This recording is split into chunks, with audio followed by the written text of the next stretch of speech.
we go. That wonderful microphone is on. Welcome everyone. I'm your host, DrFox2000, and you're watching VolcanoX live stream. And happy December the 3rd of 2023. Welcome on board, everyone. And let's see. I guess we'll say hi to our wonderful moderators. First off, Arizona Snowman and Piggy and Sue and CND Boy and Yvonne Kunkel and Siggy and Gary 24/7 Live, AZ Skies, and I think we got everybody there as far as moderators. There might be others. We have more. Anyway, they're all good people, so thank you moderators for being there and all cool. And a big welcome to every one of you. And since we don't have that many in here, we'll go run through the list real quick. And welcome to Tanto and Paige and One Fish and Hermione and Fluffy and Sharon Stewart and Brian, Perfectability 999, and Grandma B is here. Welcome, Grandma B. One Fish 26. Welcome, Henry Nelson also on board. And still scrolling up, we got that One Fish already. Let's see, Tanto we got. Susie is here. Welcome, Susie. And is a sleepy dormouse here? Somebody said something about a sleepy dormouse. Let's see, we got Brian, we got One Fish. And scrolling up here, we got Henry Nelson already as well. He's building trains. And still going scrolling upward, looking for other wonderful names. I know Going South was here earlier. I don't know if he's still on board, but welcome. And scrolling up and up and up and up, looking for others. And boy, it's a chatty bunch in here. Which is okay, because it is a chat channel after all for that kind of stuff. Yeah, Going South, I do see him in there. And who else we got? Scrolling back up a little bit more. Augustus, welcome back. And still moving upward. And don't know where I should stop here, but still all the same guys chatting. That's okay. Going, and seeing if I can spot any other names in between here.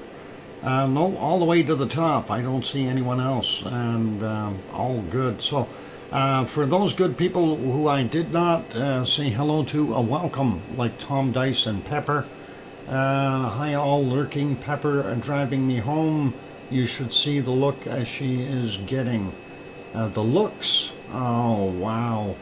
I wonder if people are just jealous or what, Tom. Anyway, all cool.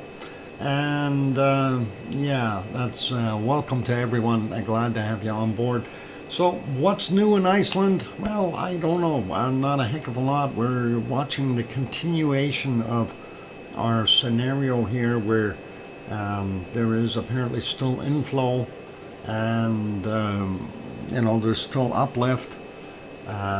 Since November 10th, apparently Schwarzenegger Power Station and the Blue Lagoon have moved about 1 meter, and I'm not sure in which direction. I missed that part, but that was interesting to see that. That's 39 inches, and that's a lot of movement. You know, if you're an ant, and that is a half a day's walk or an hour's worth, I have no idea.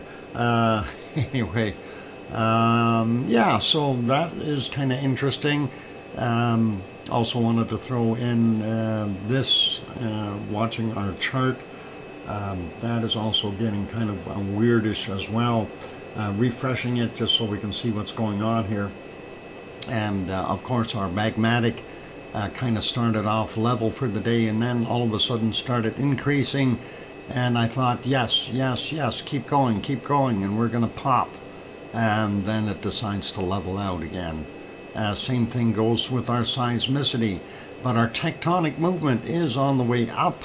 Now I don't know if it is planning to level out at that point, but I would like to see it continue. All of them go up, do something.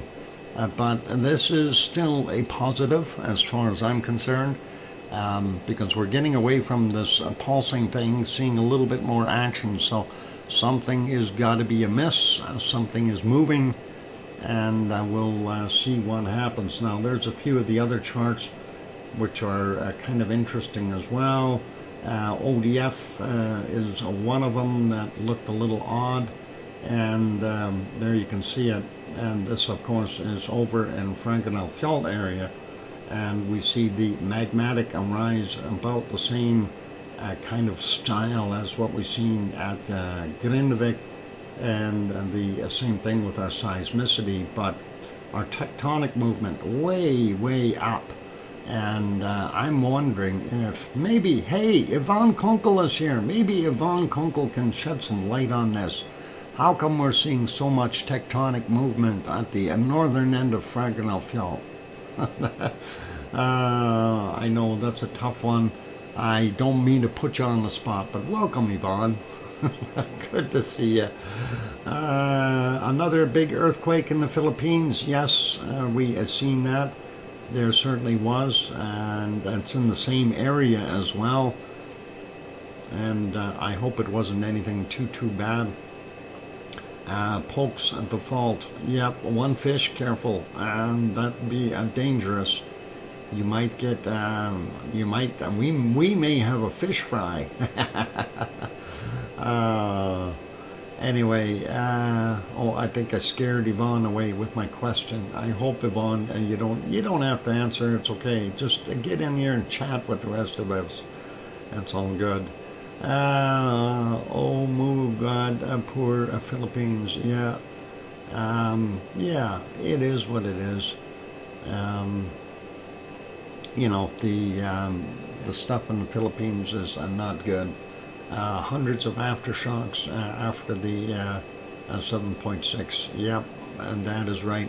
117 earthquakes in the Philippines. Yep, we'll get to that in a minute. Anyway, looking at that chart though, ODF, yeah, real blast to see it go way up like that. And you know, since from what was his name, Thornton, was saying, you know, this was actually the magma that was coming up underneath Frankenfeld originally over the past couple of years, and it diverted over and headed for Schwarzenegger. I'm wondering if things are changing underneath there. There's movement on the whole peninsula at the moment. Ooh, okay. And Paige, thank you very kindly for gifting that 5-pack. Gifted a 5-pack of memberships, and some people I don't even know I got them. But let's see. Don Arnold was gifted, and we know him, and Derek Shave. Yadan, I'm not sure who that is, or Nature's Admirer, and Theos. Congratulations to those winners, and thank you very kindly, Paige. That's awesome to throw that in there. All right, if we've got movement on the whole peninsula like that, then we should be able to see some of that in the other charts. RAH is not showing as much. Still the same uptick in seismicity, but not quite as much in the tectonic lines. And if we go back down and take a look at a few of the other ones, this LFE, of course, that is the one of the ones at what's that place, Antwerp, and we see that went up seismicity and magmatic at the same rates as the other ones. A little bit more active there, similar to the Grindavik one, only a lot lower as far as the amplitude is concerned. Catch, and I may have catch another cold. Oh no. Yvonne, some fish oil. That'll help ward off that. Tom Truelove, welcome, and good to have you on board. And yeah, you want to get some fish oil there, Yvonne. That'll help with that cold. That'll fix you right up. And maybe some of that shark meat. That'll fix you up. You won't have an issue anymore. Seeing the same kind of thing at Krusvik as far as the uptick in magmatic and seismicity, and slowly going up here for the tectonic as well. So interesting to see those things happen. And let's see, we had Grindavik, we checked. HVS, of course, on the eastern side towards Fraggerafjord, we see that same thing. This is closer to Krusvik, actually, but still showing the same magmatic upticks and seismicity, as well as the tectonic, but it dropped off at the end here. So, yeah, what Yvonne mentioned there definitely is something that will be shaking the whole area. Even Grimsey, you can see they did have that same kind of uptick and drop off in both seismicity as well as magmatic movement, and then also the tectonic. So yeah, that's happening pretty much from top to bottom on the island of Iceland. Let's see, the other ones in the middle, we want to take a look at Ostmannsmunga, which is just on the northern end of our wonderful Katla. And that one is a little bit steadier because that is kind of inland a little bit. So steady as she goes for Katla. We should see a spike in there, one of the earthquakes. And the other one, of course, would be Askja. And it did arise and dropped a little, and the same thing with, so that's the magmatic green as seismicity, and slight uptick, and therefore a tectonic movement, and we see a spike in there as well. So likely a quake that happened in that area. What is going on? One fish. One fish. Yeah, careful with the fishing. One fish oil. Yeah. Yeah, careful, one fish. You don't want to be caught there hook, line, and sinker, and that won't be good for you. I don't know what they make a fish oil out of, but I don't know which kind of fish are good for that. I would just stay away from those places for now. Stick to your river. That way you don't have any problems. Oh, anyway, let's leave that. Fish has got the best omega-3 for sure. Yep. Yeah, that's thanks there, one fish. I'm glad you're sticking to that gentle advice. Let's go take a look at the earthquakes or tremors that have happened. And of course, I have this set as 12 hours here, so 3 hours was just not showing anything, and that was kind of too boring. Anyway, 0.1 out in the water, 4.5 kilometers down, 1643, and then getting right out by the radio towers here, we have a 0.47, 4.4 clicks down, and a couple of small ones here, 0.23, 1.5 kilometers down, 942 for him, and a 0.06, roughly 1.2 kilometers down, 925. So is that the soft spot? I don't know. What about right there? Maybe that's the soft spot. And that was from 1027, a 0.07, 135 meters down. And, is this the area where we're going to see it? I don't know. These ones here, a little deeper, 1.86, 5 clicks down, 0.22, 4 kilometers down, that got the other one, a 0.48, 4.5 kilometers down. Where's the other one in here? Nope, zoom in and we'll get it. There we go. 1.35, 5.1 kilometers down, and 1040 was the time on it. This other one here, 0.35, 2.2 clicks down, 0.56, 3.5 kilometers down, and 0.3, 4.3 kilometers down. And way up here, where I want the eruption, 0.89 and 3.2 clicks down, 1144, and 928 we had a 0.88 from 4.2 kilometers down. So scary when we see these being shallow in this vicinity.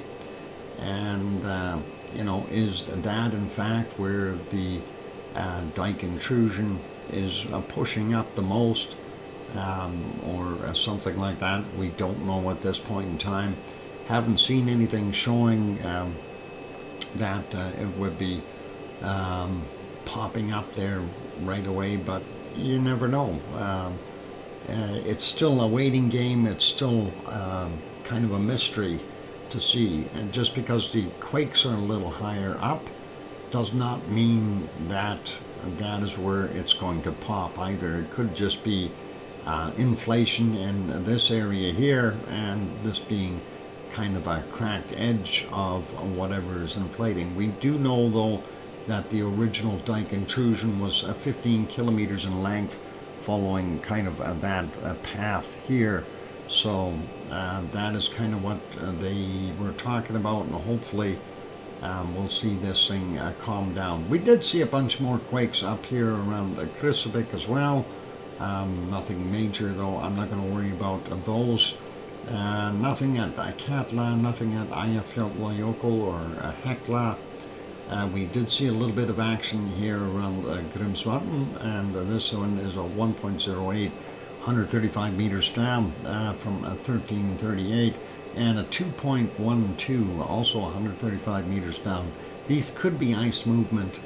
This is from 1536. Is the time on that. This one is a little bit deeper. It's a 1.3, 1.1 kilometers down from 1536. And moving up north a little bit, we got a 1.09, 3.3 clicks down at 1024. And that's Kvelfjotl,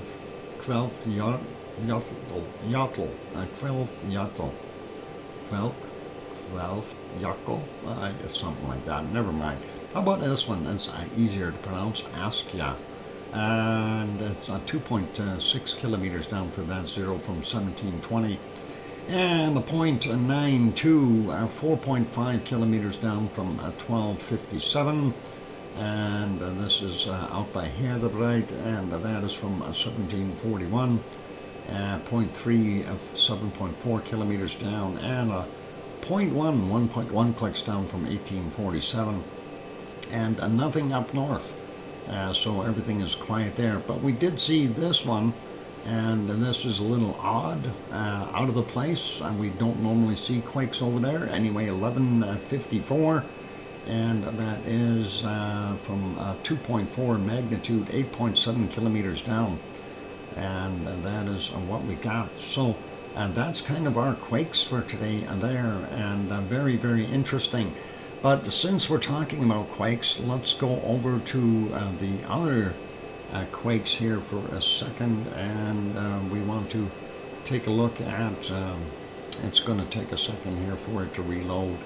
We're going to find out what is going on in the Indonesian Philippine area. I think it's Philippines. So give it a second. It's unloading up the stuff. It might even be buffering for a second. Hang in there, guys. It will come back to normal. And let's see. All right. We should be there. And let's see if we can get this zoomed out and moved over and see what is happening with that pile. Holy mackerel. All right. What's going on there? Anyone see a swarm? I'm looking for a swarm. Latest one is a 5.4, 28 kilometers east of Asan, Philippines. Anyway, that is just incredible, the amount of quakes that they've gotten there. Here's at a 6.6. Did they have a tsunami warning on that one? no tsunami for him. So yeah, it is just a tremendous amount. Obviously, we're not going to go through all of them, but that is just crazy to see that many quakes. And there was a 6.9 there as well. So 6.6, 6.9, 7.6. The whole area is just shaking like crazy. And of course, that is a subduction zone. So something is happening. And I said hundreds of aftershocks. Yep, and that, you know, and this is everything that's above 4 in magnitude. USGS doesn't show the little ones. If you consider how many little ones there are there as well, that would just absolutely blow you away. Anyway, just so you understand where that is one of the lower islands here. Luzon, the main island, is up in here, and that is where Manila is, and Taal volcano, and then of course some of the other ones like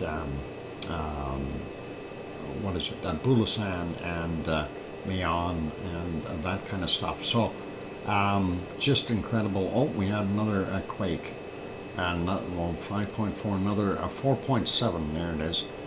Just now. So obviously whatever it is, it's still going on there, and that is a tremendous amount of earthquakes for one area. I hope whatever it is, well, it decides to finish whatever movement it's making.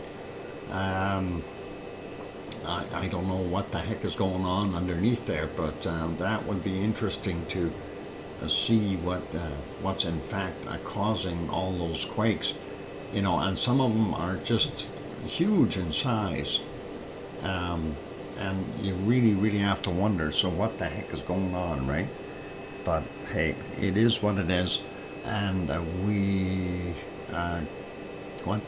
could you bring up a focal mechanism, a plot?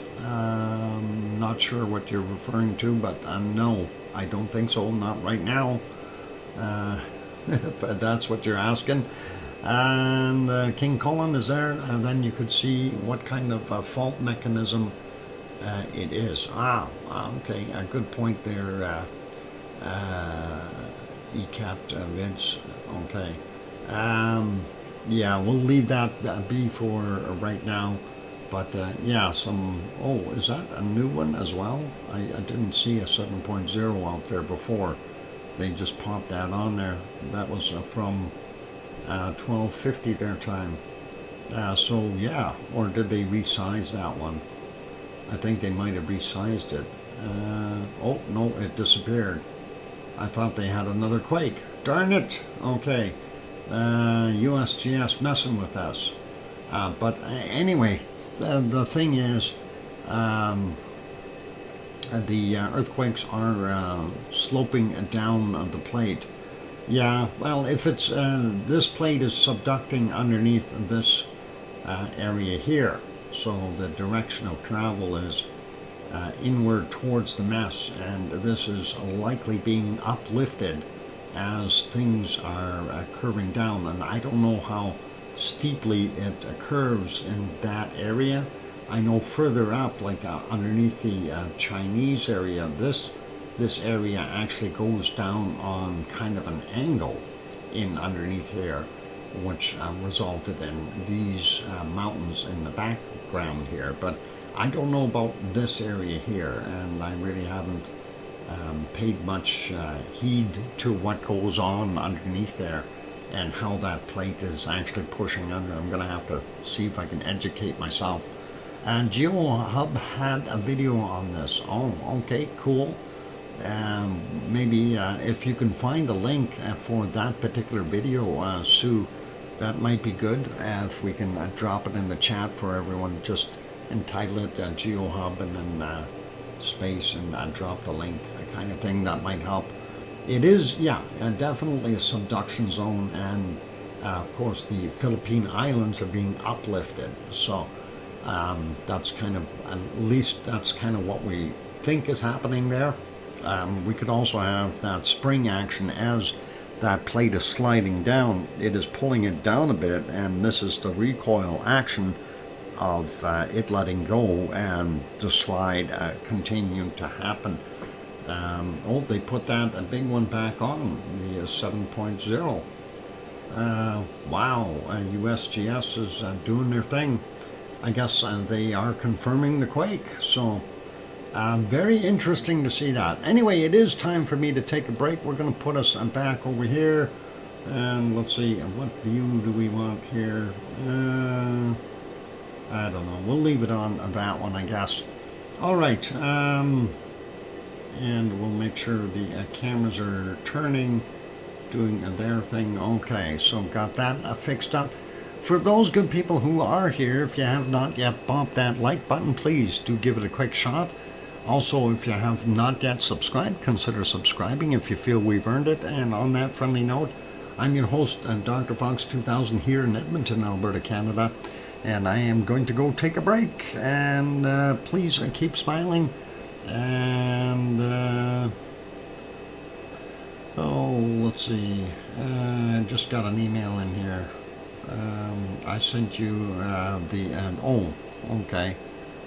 We'll do that. So we'll copy it. We'll drop the link in here. So copy the link and GeoHub. We'll just do it that way, and you guys can go there if you like and have a quick peek at it. So all good. And on those friendly notes, I'm going to go take that break. Don't go away. Here comes some music. I'll be back in 5, 6, or 7 minutes. Thanks.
And there we go. The microphone is back on. Welcome back, everyone. I'm your host, DrFox2000, and you're watching VolcanoX live stream. And thank you for the welcome backs from Alba Girl and Sue and Yvonne Kunkel and Nancy Buchanan. And appreciate those welcome backs, you guys.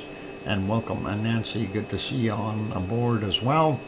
And yeah, we were looking at some of the things. So yes, our plates are moving a little bit again or something. And thanks King Colin and ECAT Vids,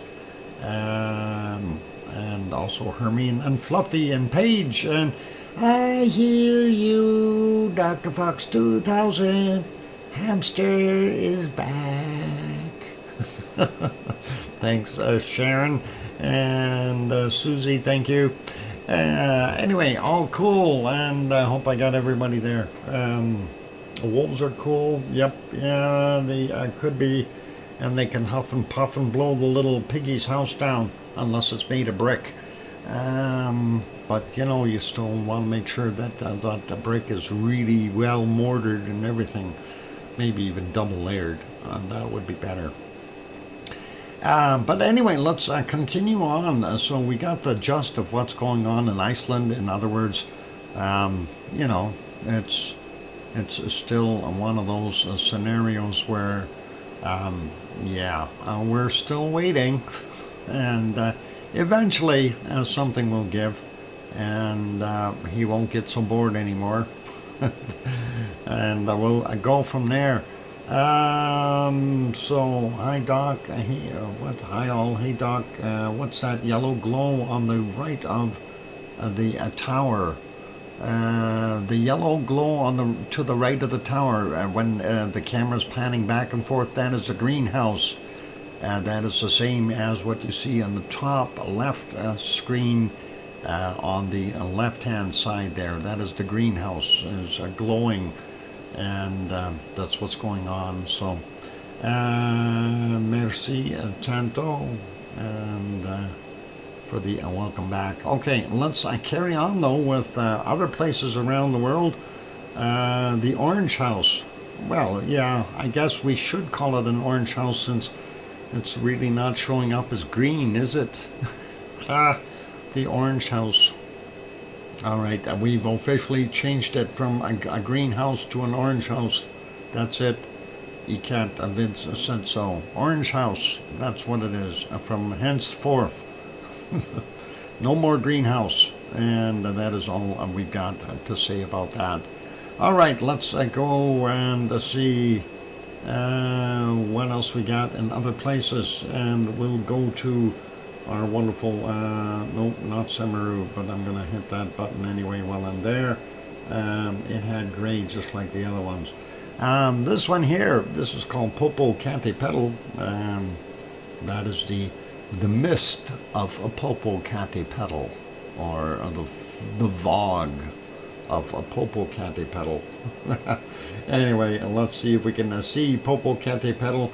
It is, of course, about 70 kilometers southeast of Mexico City, and we don't see anything till we go back about 6 hours, and then we have a little bit of visibility and a very low quality picture for some reason. There, it's a little bit better. Anyway, we do see it off-gassing and throwing out a dirtier ash cloud. Of course, very cloudy in the area, so it's going to be hard to say what is truly going on, but we do see it off-gassing. You can see that darker material, 7:47 a.m.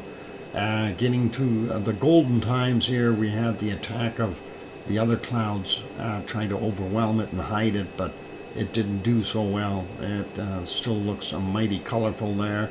And even coming back a little further in time to 6:17 as the sun was rising. So kind of a neat scene, and yep, it looks like the cloud was trying to eat the material coming out of there, but it didn't succeed. And during the night, of course, that is what it was looking like, 4:36 a.m. Going back a little bit further, because of the moonlight, we can actually see it sort of. You can see that dirtier ash over here and the cleaner cloud there. Okay, Yvonne says, okay, I'm going to sleep. Thanks for another great stream, Dr. Fox, mods, lavaliers, and lava family. Have a good day/night, everyone, and enjoy the rest of the show. See you tomorrow. Good night. Good night, Yvonne. And remember, tomorrow is Monday.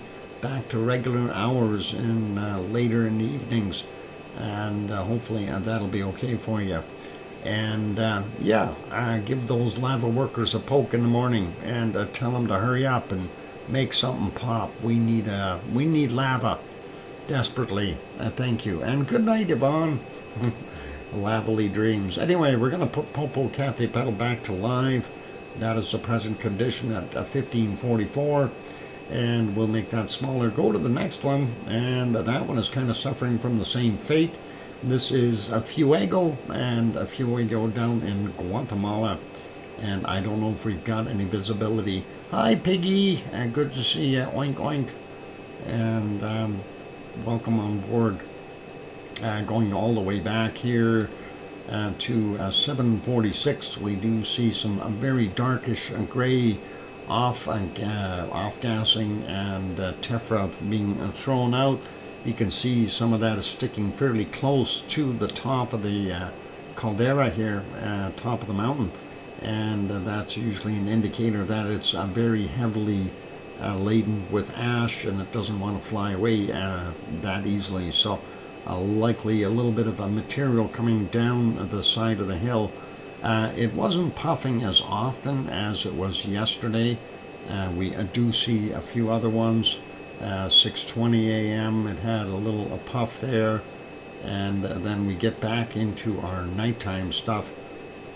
You can see some photographers over on the other side here doing their thing. Does that picture improve any?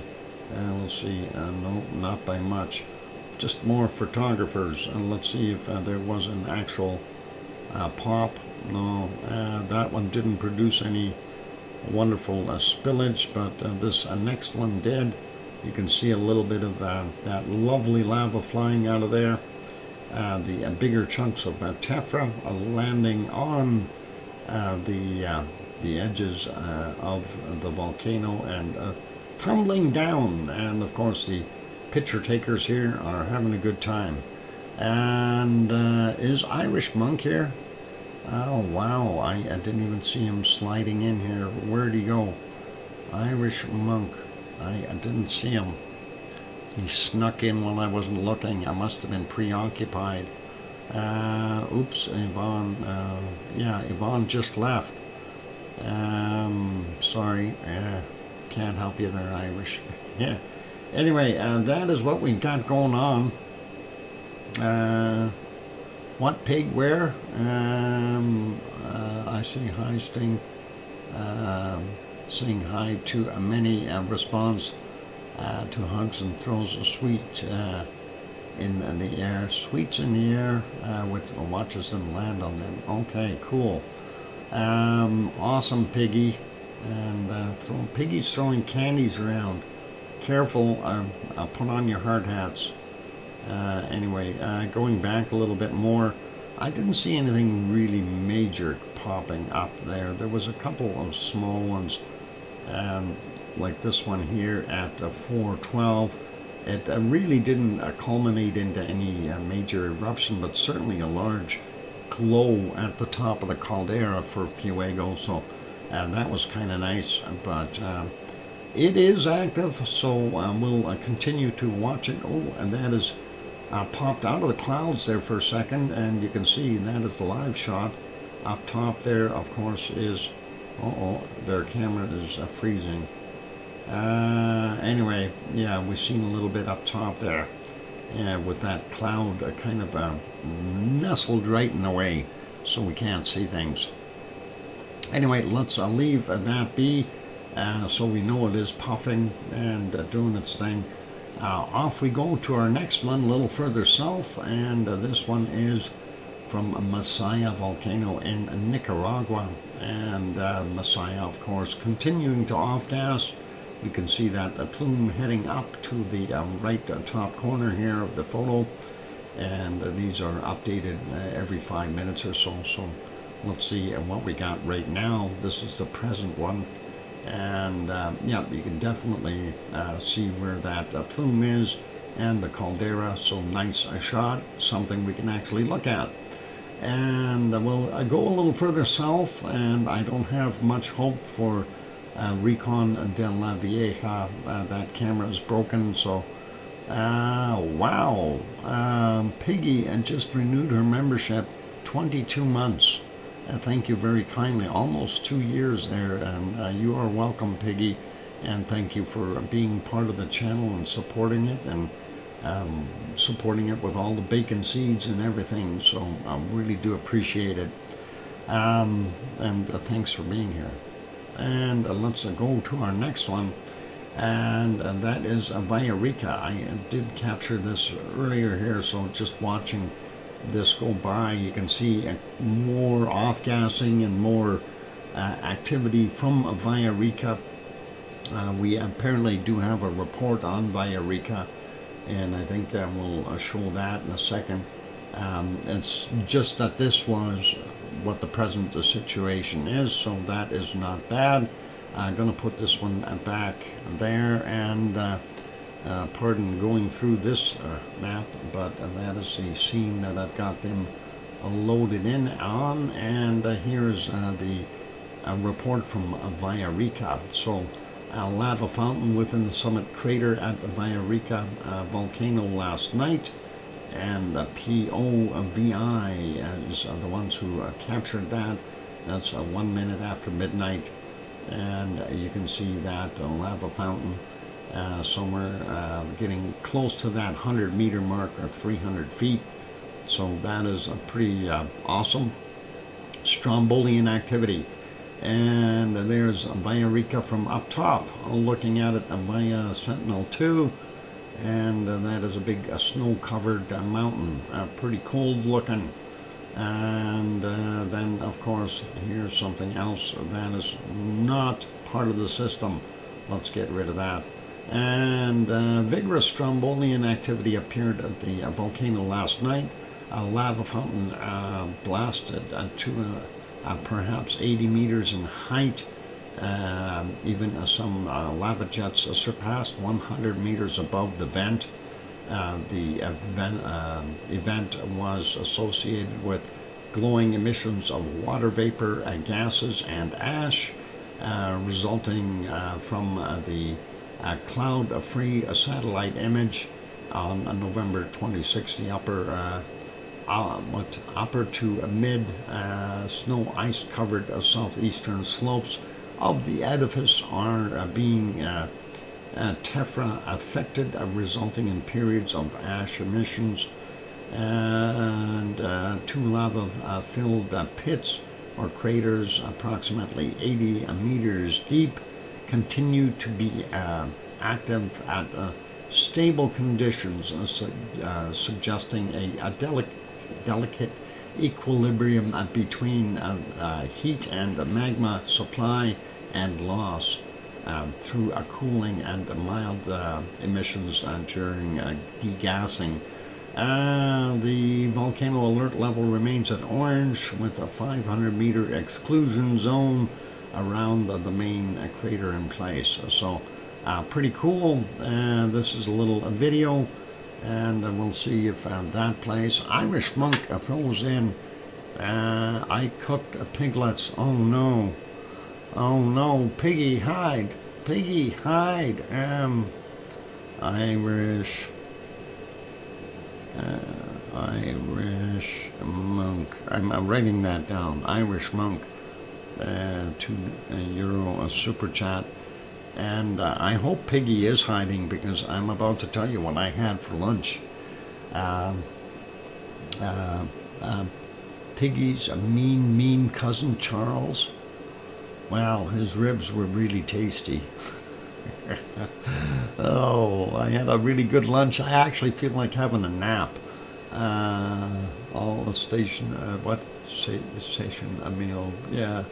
Oh boy, yeah, I had the ribs and mashed potatoes and yep, broccoli and cheese sauce. Blame the French. Oh no, I don't think it is Tanto is responsible. Hot dog, Irish monk. Oh yeah. Anyway, had a good. Yeah, why Tanto? Don't pick on Tanto. Tanto didn't do anything. She had nothing to do with it. Anyway, and that, what? That's a delicious meal. It was. It was. Anyway, let's play that again since I did not watch it at all. I was looking at the other chat here, so different screen, unfortunately. Anyway, yeah, I don't see much coming out of there. I'm hoping that they did catch it. A little bit of Strombolian activity would be nice to see. There we go. We see the puff of darker gases, possibly pre-leading to the eruptive activity here. And we'll see. Yeah, a dark ash, usually a sign of something's going on. And Peggy, I hope you didn't hear what I said earlier. Yeah, I hope that's okay. Oh boy. Anyway, 5-minute warning. Thank you. I got that from Piggy and Sue. All good. And there's Wonky Donkey, and welcome, Trev. Yeah, we don't see any lava. How come? No lava. That really bites. I wanted to see lava coming out of there. That's not a very good video. It was just like dirty ash. Anyone want a burnt trotter? Oh no, what did you burn, Piggy? Oh, jeez. Piggy, don't burn your trotters. What did you do? I hope I hope it didn't smell like bacon. Oh boy, that is troublesome. Anyway, and that is our report on Villarica. We'll leave that be, and actually we'll kill that one. And we'll move to, what time is it? Well, we might as well do the other reports here while we're looking at it. Hides behind Dr. Fox. Okay. Not a very lively volcano. This one's better, though. I think you might like that one. Luotolank, and that is courtesy of PVMBG, and that is kind of a nice looking scene.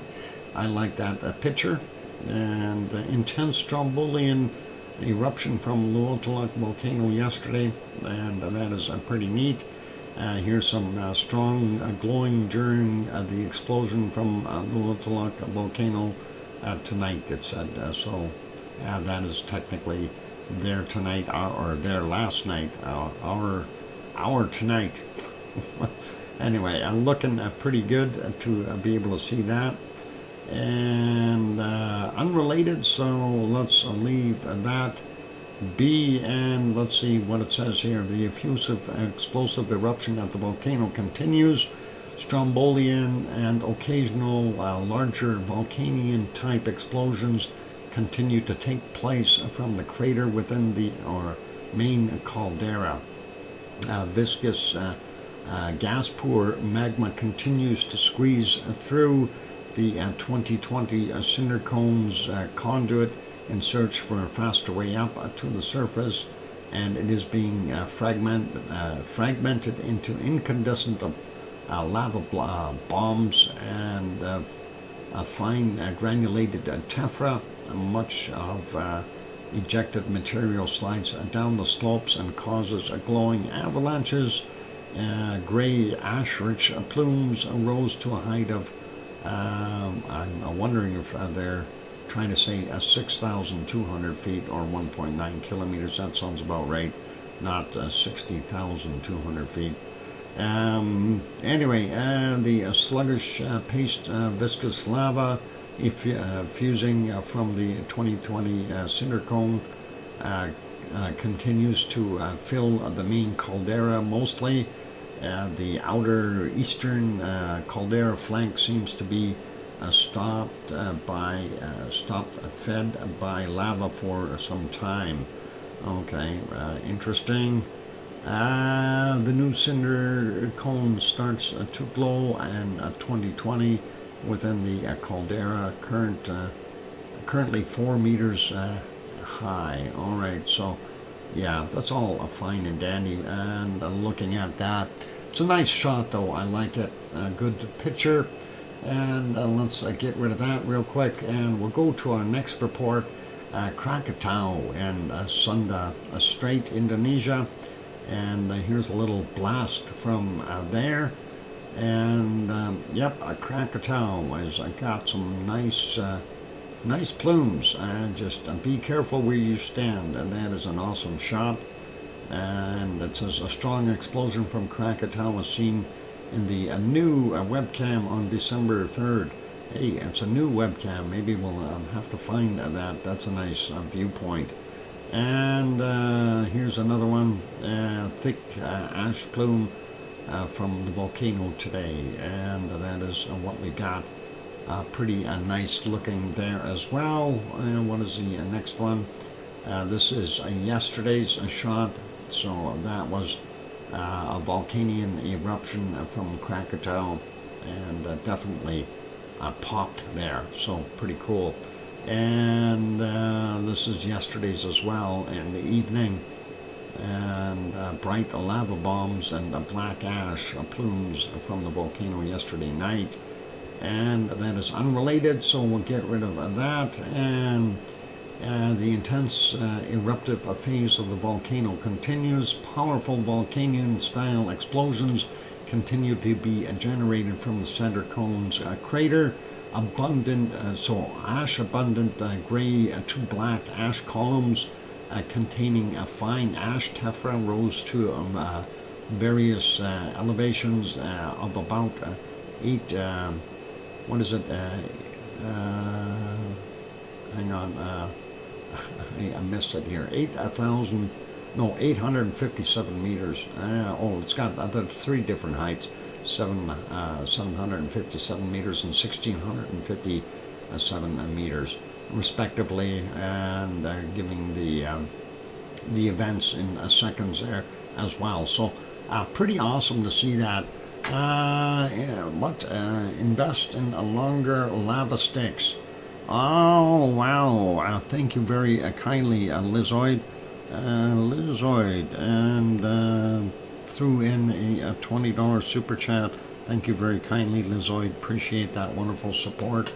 And longer lava sticks. Yeah, we need those. We really do. I sent you my poor trotters. Okay, let's see your poor trotters. Oh no. Oh no. Okay, we'll see if we can save that and show that. ZZ Trotters. Alright, that way I can find it easy. So, yeah, I don't know. You want me to show those, Piggy? I'm going to show those. I'm going to show your trotters. And everybody's going to see your trotters. I hope you understand that. It's going to be a trotter time. My choice. No, it's your choice. There, I see the damaged trotter. The index finger is damaged. Oh no. I don't want that, Tats.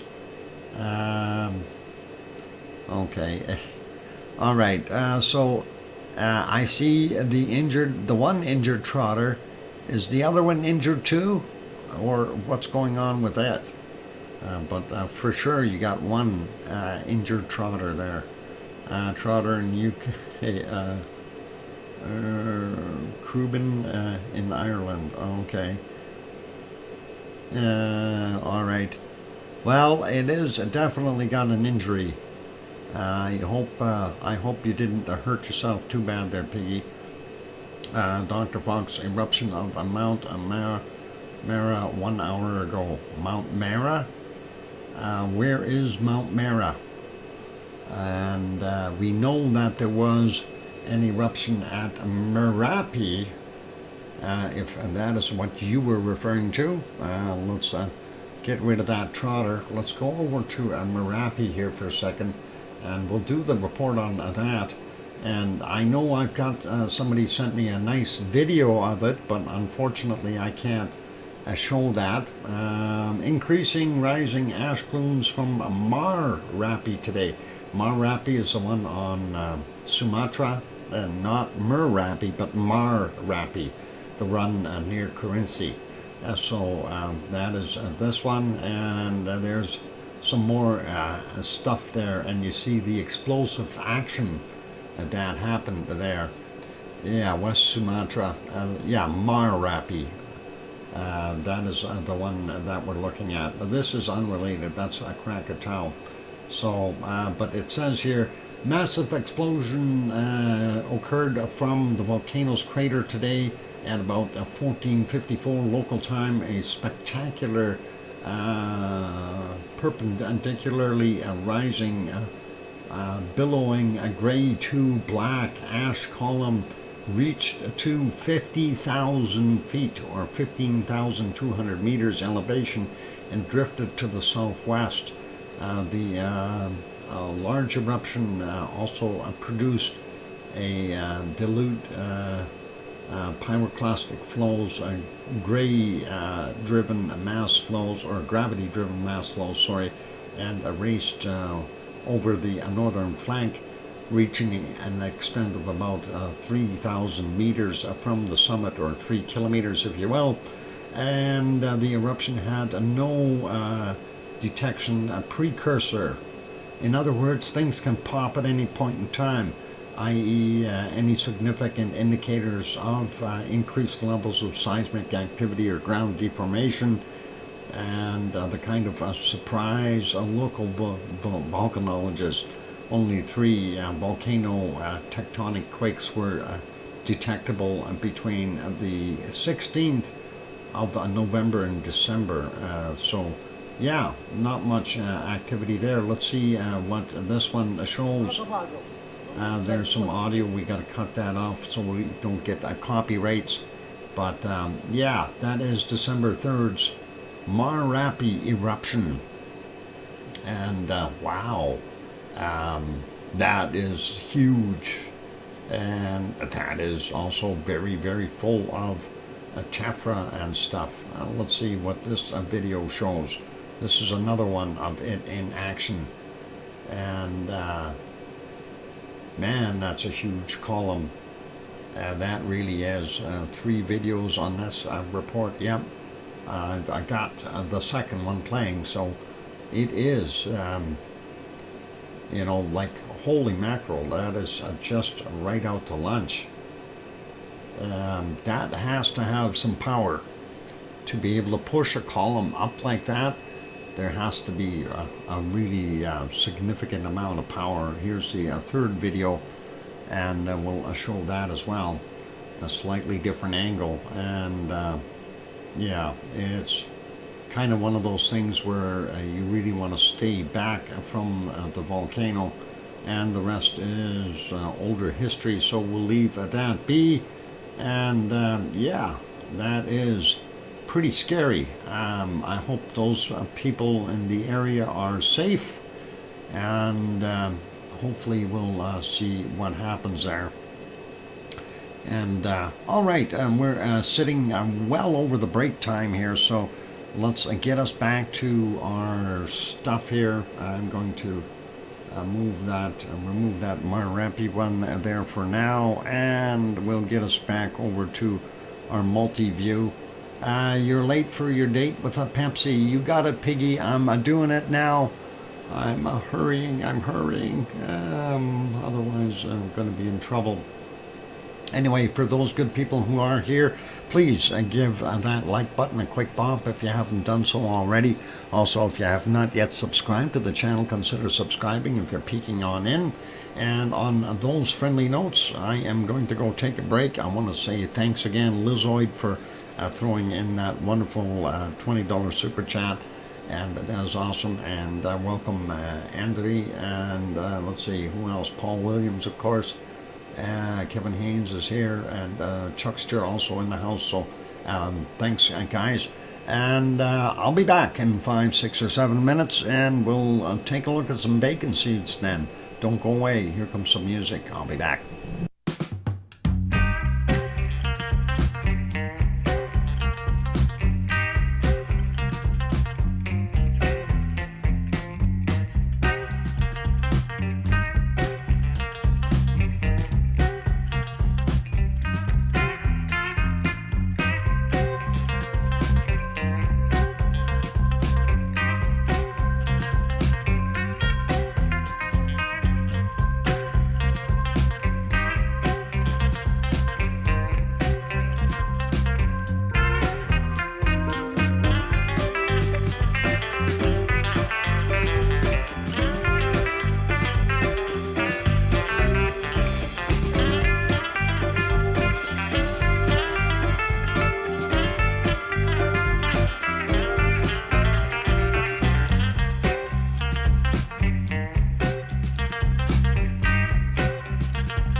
And there we go. The microphone is back on. And thank you, Andre, for the super chat there as well.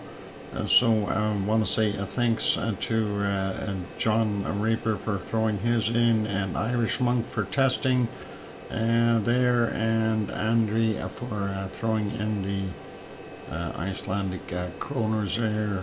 That is awesome. And hope you are okay. Concussions from slipping on the ice and whacking your head is not good. Please stay safe and rest up. And that is the best thing for the old noodle right now.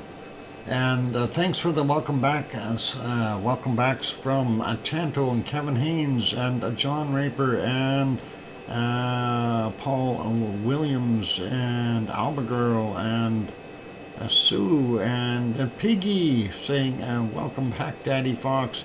And I hear you, Dr. Fox 2000. From our wonderful Sharon Stewart. Thank you. All right. Resting is good for the noodle. You bet. Absolutely. It is 100% guaranteed to help. I almost sat on Fluffy. Oh no. Oh no, Hermione. Don't sit on Fluffy. And it'll be a flat Fluffy. That wouldn't be good.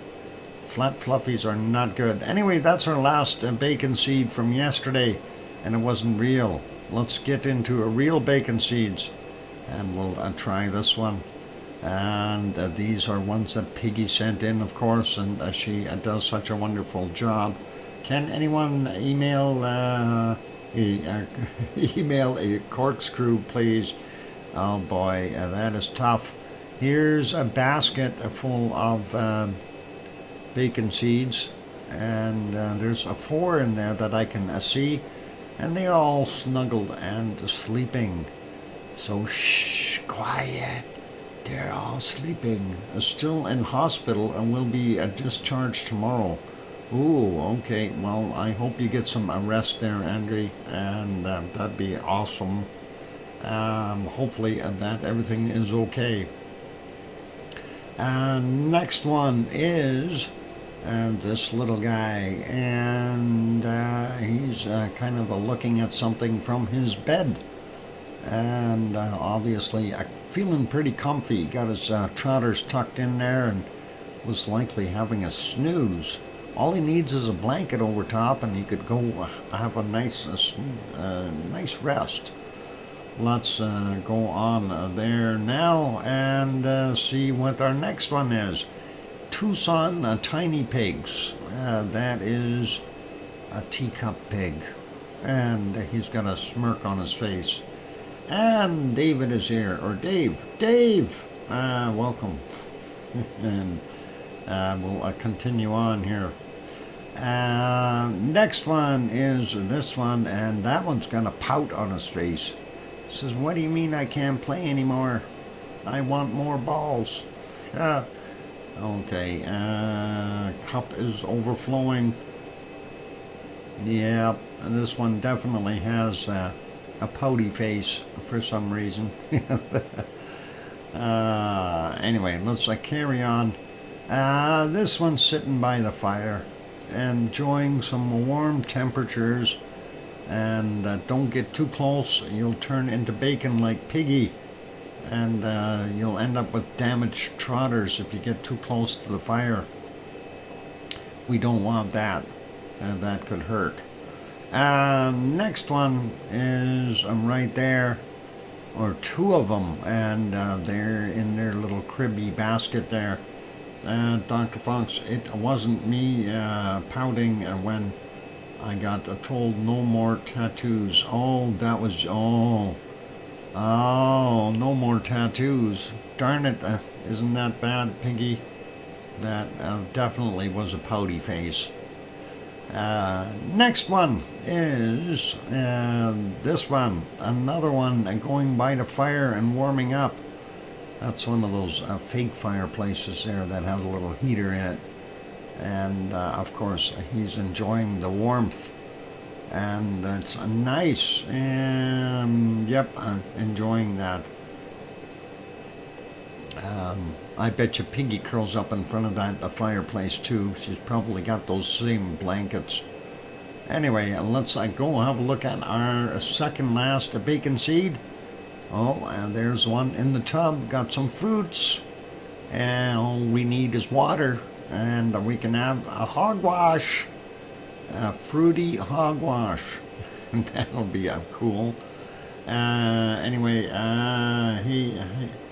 hey ho, Dave, there's worse things in life than no more tattoos. Yep, fruity hogwash, and that is pretty cool. And our last bacon seed for today is this one, and that one is hiding in his stable or sty or wherever. He's got a smirk on his face going, hey, why are you bugging me? Anyway, this one doesn't need a hogwash, but he maybe needs some friends. He looks lonely there. They always like to have, 2 or 3 together, so they can cause trouble. Anyway, that's our bacon seeds for today. Thank you very kindly, Piggy, for sending those in, and I really do appreciate that, and that is all awesome. And thank you, and that is very, very cool. Let's continue on with looking at different volcanoes and stuff around the world. We did have a look at North and South America. Let's go to Indonesia, and unfortunately we don't have a camera on Marapi, and we do have one on Merapi, which is on Java, not to be confused with the other one, which is on Sumatra. So, and this one did not have any major pops, but it does continue to throw out lava and excite us when we can see it. And unfortunately, most of our nighttime was like that. And if we go back a little bit more, yep, that is exactly what we had, going all the way back to 618. And we couldn't see a darn thing. So they've got some bad weather there, and unfortunately, Marapi is not making us happy. Maybe Marapi will. Next one on our agenda is, of course, Mount Ruapehu, and that is in New Zealand, and I'm trying to see if we can spot it in the clear. But so far, yeah, we only see the base of the volcano there with some melting snow cover, and that is about it. So if we go back a little bit more here, I was hoping we could see the whole thing, but no, those clouds are sitting right on top of it, and maybe even snowing some more for all we know. And then we get back into earlier in the day there, not very visible at all. So let's go back a little bit more, see if we can see it. No, those clouds just not letting us have a good look. So let's leave that be, and we'll make that smaller. Going to put that back on live. Move to the next one, and that is Taupo. And of course, we'll get that a little bit bigger there. We can see the more of that lake. The lake of course, is the caldera for Taupo. And back here behind these clouds is where our Mount Ruapehu is, so we're not seeing it. I'm surprised there's still people out on the water here. We got the a boat pulling the big parasail up there, and of course they're doing what they're doing. Awesome to see that. No flea market today. That was yesterday, of course. So hey, it is what it is, and all good. It doesn't look that windy there, so hopefully they will have, even though it's a cloudy day, at least an enjoyable one. So all good there. Let's make that one smaller, and we'll pop that back on Marapi, and we will make that a little smaller too. There we go. And get over to the next one, and that is Semeru. Semeru a little bit more visible today than it was yesterday, at least in our early morning hours here. 5:27 a.m. is the time now. It does look like it is off-gassing here, doesn't it? I just don't know if it actually is or not, or that just residual cloud passing along over top of it, and that could be what it is. If we go back into the nighttime, unfortunately, our visibility is reduced once again, and they had this other stuff called rain that happens there. It's the rainy season, and we've gone through a couple of those already, and there's more of that. Very interesting, and yep, that's what we've got. Putting it back on live, and unfortunately nothing better than that shot. Let's take a look. I already checked lava TV cabs and atoll meditation. Nothing there. I wanted to see if Madame Rutsa had anything up for the third, and she does. So this is Taal volcano in the Philippines. You can see some puffing there as those boats head out, and some puffy clouds off in the distance, and that likely is from Taal, and that is the kind of the caldera there. So this is a caldera with a lake in it, with an island in the middle, with a caldera inside that with another lake in it. So that's what we got going on there, and yep, the boats are zipping by. They're going out doing things. So pretty cool, and awesome to see that, and that is at least, it gives us a little bit of an idea of what is going on in that region of the world. So there it is, and let's leave that be, and it is a time for that break. So let's pop us back over to Iceland, and we will leave it on there for the duration of the break. For those good people who have not yet hit that like button, please give it a quick bop. Also, if you have not yet subscribed and you're peeking in from the outside, please go ahead and subscribe if you can. And good night, Hermione and Fluffy. Please don't squish Fluffy, Hermione. And good night, lovely dreams, and all that stuff. Sleep well. Okay, I'm gonna throw the music on, and I will be back in 5, 6, or 7 minutes. I'm your host, DrFox2000, here in Edmonton, Alberta, Canada. Keep smiling, and use a long poke stick. And that was a request that people had, is, can you make a poker for an emoji? And unfortunately, most pokers are very skinny, and how do we do that? You know, it's going to be tough to do. We'll have to figure out something, a poker of some sort. Anyway, I'll be back. Don't go away. Thanks.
And there we go. The microphone is back on. Welcome back, everyone. And I'm your host, DrFox2000, here for our VolcanoX live stream, something like that.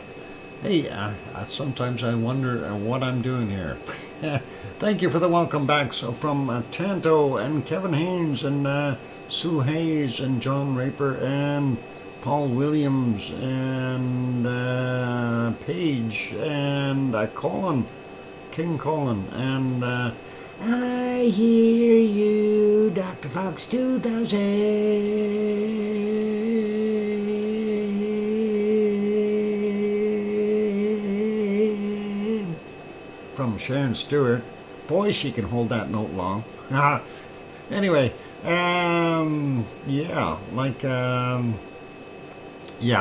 seriously, Mars 2028, what the heckla are you poking Hecla for? Breathe, Doc. Okay, I did sort of, kind of. Do I have to? I thought breathing was optional. USGS has 2 large quakes, 6.9 and a 7.0, and there, okay. Way to hold that high note. Awesome, impressive, thank you. I've been practicing. It's all this nighttime yodeling I've been doing. Anyway, let us be gone back over to the earthquake map, and just for a few moments here before we carry on. And yes, we know it's in the Philippines. That's what we're looking at. What a mess, eh? If we turn around and put it on the map, what is it? Butuan City over here, as I guess the 300,000 people. I'm sure they're getting their cages rattled, and some of those quakes are just absolutely right out to lunch. 6.9 there. Then of course we got another 5.4. Where's that other 7? We had a 6.6 there. We had a 7.6 there. They keep taking that other one that's over here away. I don't know why. Maybe they're getting confused. Anyway, multitudes of quakes in that region, and if that continues on. As I mentioned before, having 1 or 2 quakes, even some big ones, buildings will have a tendency to try to stay together. But when you get repeated shocks, one after another, after another, after another, those buildings that are weakened by the original high impact tremors can end up sustaining damage, seriously. And every time it gets jolted, and eventually things will come apart, eventually things will crack, things will break, and things will collapse.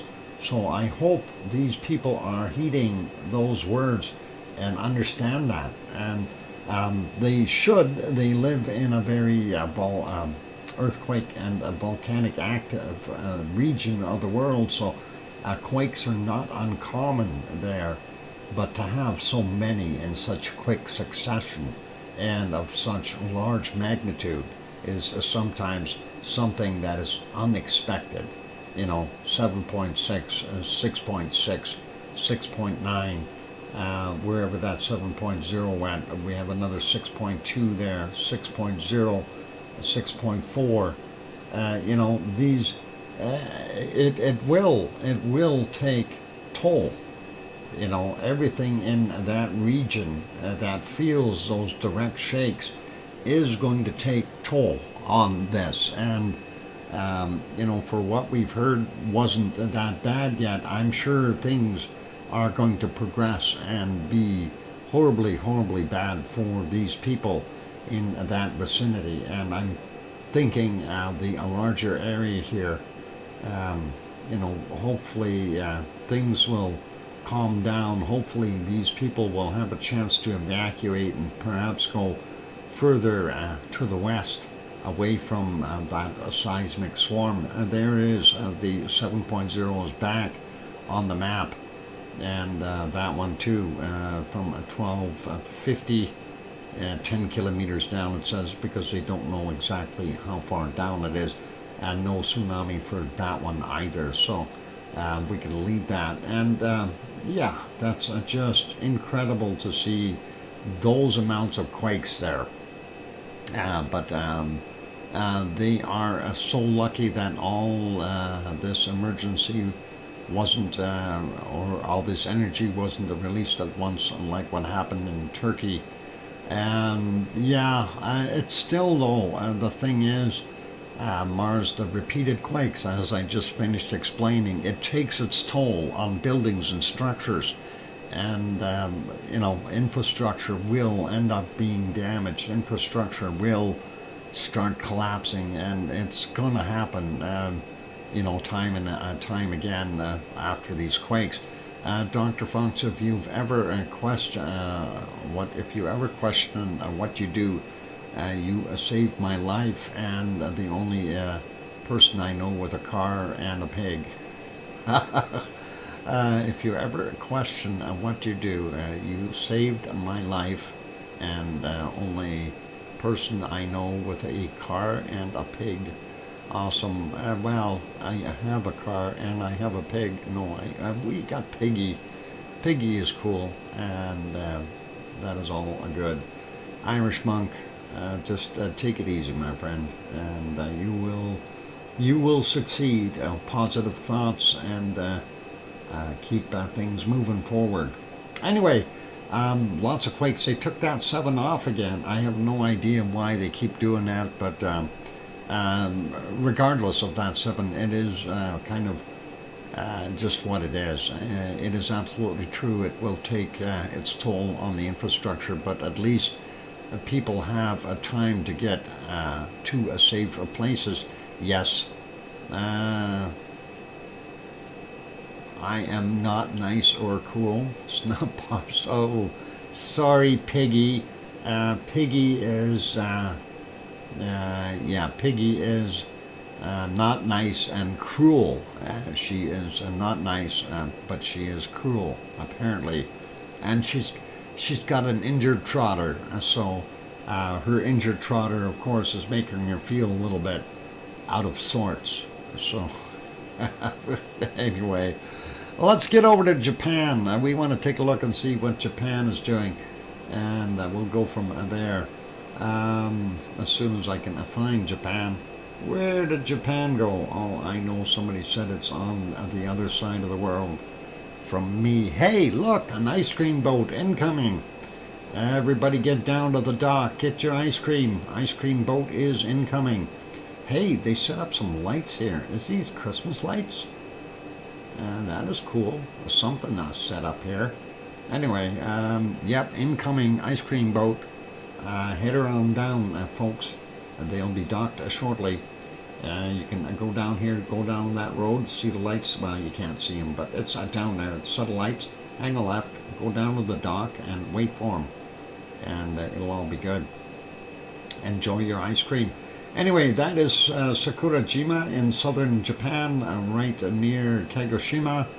And we will go on to the other shots here. This is the closer up view. You can see it.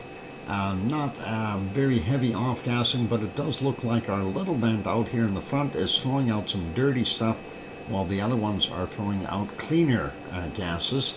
And we can maybe see that a little bit better in the close-up, crater close-up there. And let's see what we got. Yeah, or maybe it just could be shadowing as well, making it look like that. I don't know. Maybe it is a little bit darker. Hard to tell with the changing shades of light, if you will. So that is the close-up shot, though. Looks pretty pristine, and hopefully we will see some lava from there sometime. I'd love to see some lava flows come out. Pistachio! I like pistachio. Some terrific tephra. Yeah, we like it. We like tephra. Let's go back in the night here and see if we can see much of it. I want to see if there's some glow happening there. I can't tell if that's from the moonlight or if that's glow from the lava below. Let's go back here a little bit more. This is definitely from a lava, and you can see that. And that is a nice orange color. And there is lava down in the pits of doom there at Sakurajima. And don't fall in. So stay away from the volcano. Even if we go back further, yep, we can definitely see it. A variety of flavors available. Help yourselves, everyone. Thank you, Sue. I'll take that pistachio, and that is awesome. If I have time, I'll take the other tiger paw one there as well, or whatever they call it. Tiger tail, tiger paw. It's all the same. Anyway, going back, we do see more lava glow, and that is pretty cool. And not too much there. That was at 8:20 or 8:21 in the evening. A little less then, but you can still just make out a little bit of a glow. Putting that one back on live, and we'll make that smaller. Go on to our next volcano, and that is ASO. And looks like they've had some frosty morning there at ASO. Definitely some off-gassing from our vent. ASO, of course, being a huge volcano, and this is the only active vent within it. So everyone just automatically calls it ASO. And that is off-gassing with some nice steam there. Let's see what it looked like a little earlier. And just prior to sunrise, and yeah, does definitely look frosty, or a little bit of a coating of snow, but yeah, you see the off-gassing continue. That caldera, of course, will capture any moisture that is around, and because of the heated floor, it will melt it and evaporate it, and kind of throw it up in the air. That also includes a bunch of SO2 gas that comes along with it. So a pretty awesome shot. And if we go back a little bit more in time, that was what it was doing earlier in its day. So let's put it back to live. Kind of an eerie scene in a way, but very cool. And let's leave that there. We'll go to our next shot, and that is our Asama. Asama volcano is approximately 100 kilometers west-northwest of Tokyo. And there you can see some off-gassing right there, even with the glare of the sunlight in the camera lens. Going back a little bit further, we see again it's still got a little puffs. And going back into the night, you can just barely make out the little puff and the very snowy mountaintop. And that is kind of cool. And going back even further, 3:06 a.m. Again, we see that little puff, not anything major. And when we go back a little bit more, I'm trying to avoid clouds. There were some clouds that did come through. And we are seeing that same thing still sitting there, maybe even trying to build a lenticular cloud. But kind of neat to see that. It looks like maybe something rolling here. No, maybe not. All right, let's go back a little bit further and see if there's anything else. And it really didn't look too good earlier, so we'll leave that be. Back to live, and that is Asama-san. Asama-san, and that is 7:53 a.m. there in Japan. That is live. So pretty cool, and let's leave that one be. Let's put this back on the other shot here, Sakurajima. The ice cream boat is still definitely there. Get them while they're hot, or cold, I guess. Get them while they're hot. Yeah, I like it. Okay. Anyway, I know, I'm punny. Do we have enough time to do the volcano report? I do believe so. So let's get us back over to this page and make sure the cameras are moving. There we go. And do I want, yeah, I'll leave it on the bottom right where it is for right now. That's all cool. Volcano report for today. WestJet has sent me something. Why is WestJet sending me things? WestJet reward ID 3,000 Canadian away from a silver. Oh, if I spend $3,000 more, I'll get silver something. Oh, that's always nice. But I don't want to. Anyway, volcano report. Late Saturday's volcanic activity. 5 volcanoes on the list. And we'll start out with Reventador in Ecuador. Volcanic ash emissions observed to 15,000 feet, 4,600 meters. Reported at 2000 last night. And Fuego in Guatemala. No volcanic ash emissions reported at 2000. Yeah, it slowed down a little bit. Sabancaya in Peru. Puff emissions to 25,000 feet, 7,600 meters. Reported at 2115. Klyashevskoye, Kamchatka Peninsula in Russia. Eruption to 20,000 feet, 6,100 meters. Reported at 2125. And Sangay in Ecuador, frequent volcanic ash emissions to 21,000 feet, 4,600 meters, reported at 2245. And let's get on to Sunday's volcanic activity. And we'll start out with Nevado del Ruiz in Colombia.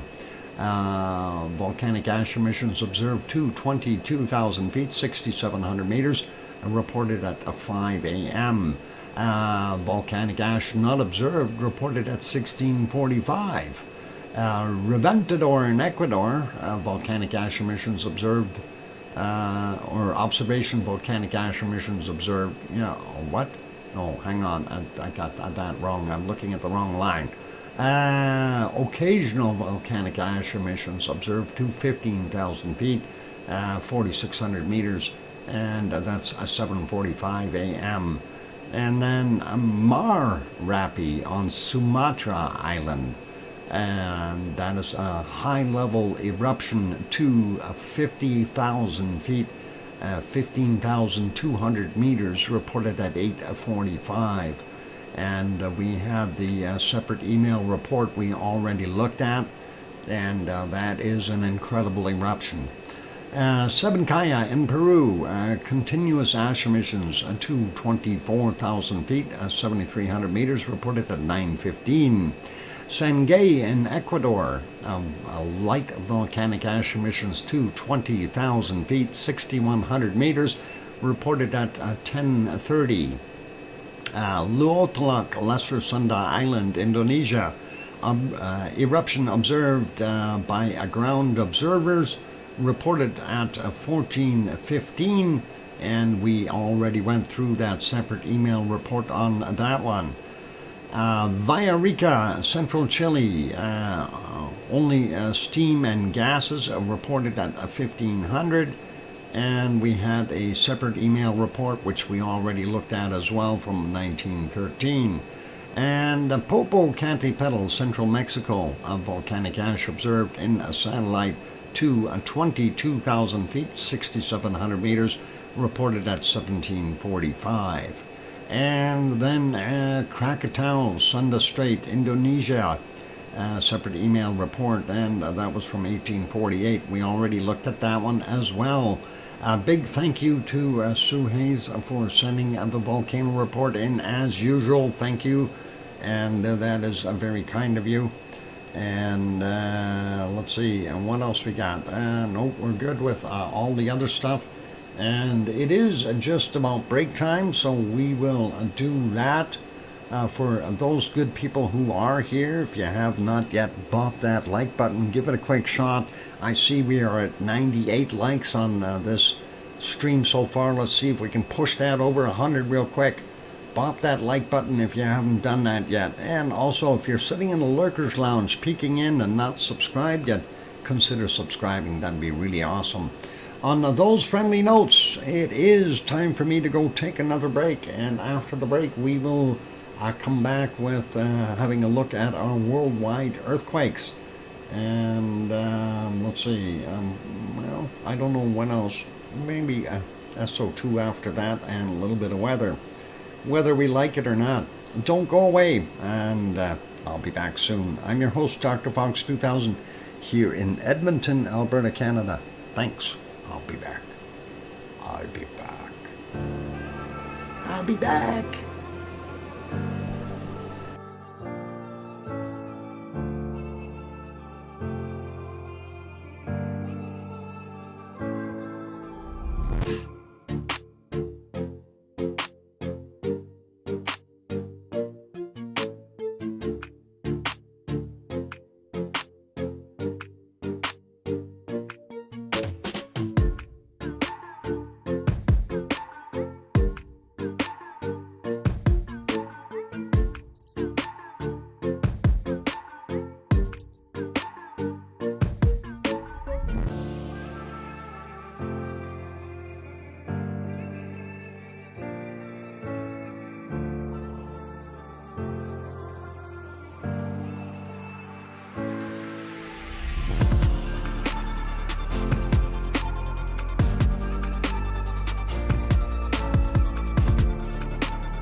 And there we go, that microphone is back on. That bot was bragging to me earlier saying that he knew all those different languages. I guess he doesn't.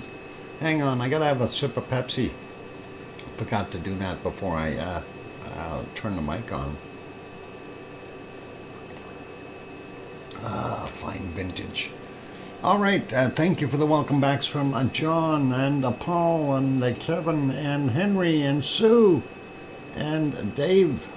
Yeah, welcome back. Thanks, Dave.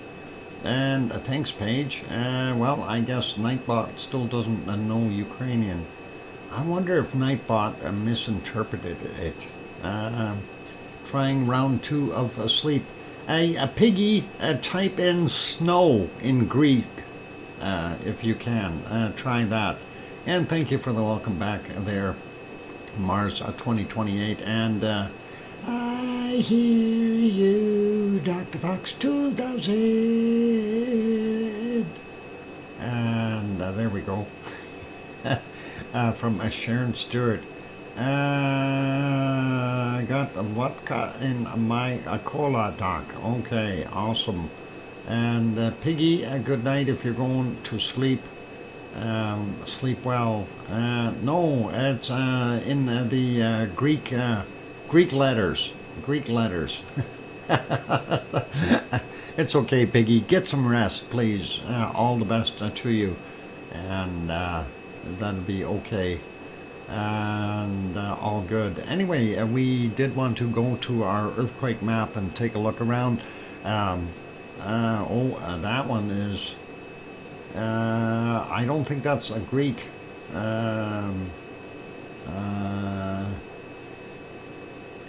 Is that Greek? Snow? That is a different one.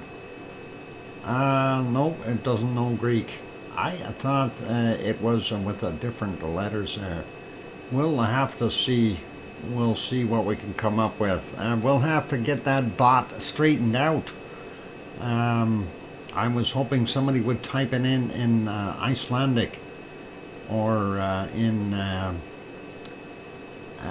maybe even Greenland's tongue of Danish, maybe, or Irish. Either or, but you know, and welcome zurück, vielen Dank.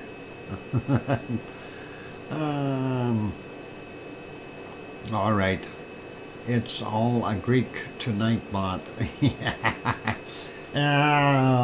Binary is what Nightbot speaks. So type in binary and you'll see what it is. There you go, Piggy. And now you got it. Nightbot does know Greek, and he has done it. Yup, scary. Anyway, that's all good. Get some sleep, Piggy. Yep, go rest well. All right, and willkommen zurück. Again, well, you spelled it wrong the first time, but it's all good. There's no K in Irish, so what? Cost. Okay. All right. There's no K in Irish. Well, how the heck do you guys do anything there without the letter K? Huh? Visit. Visit? Is it? Okay. Maybe, what? Maybe I did do the Ukrainian one wrong. Yep, there's some more Lizoid got nailed. No koalas? Okay, I'll leave that be. All right, let's get over to the earthquakes. That's what I said we'll be doing next. So let's have a look and see. No kayaks. We don't have any kayaks there? How the heck do you get down your rivers with no kayaks? Holy macaroni. That'd be a tough getting around there. Irish monk. Anyway, more quakes happening there.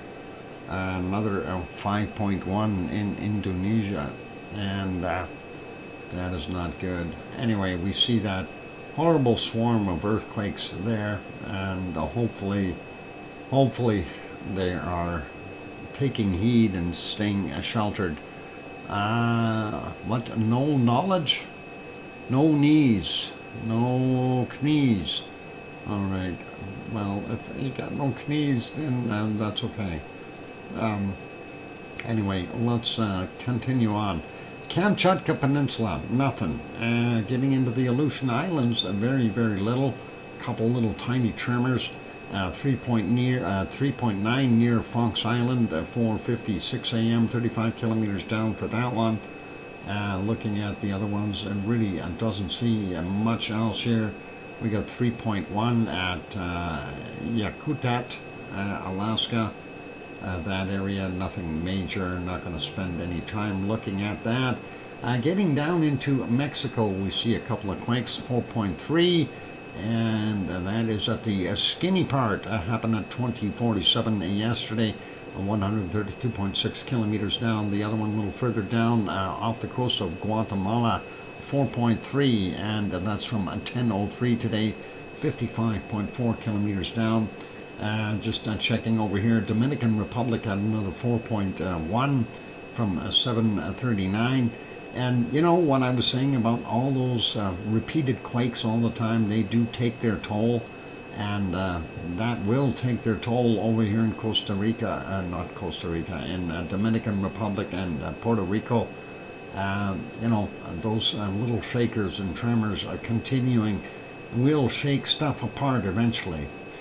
Going down here a little bit further, we get down into Chile, and we have a 4.3 from 22:06 yesterday, 102.6 kilometers down. Next one is out in Argentina, and that's a 4.3 from 3:09 a.m., 262.8 kilometers down. And next one,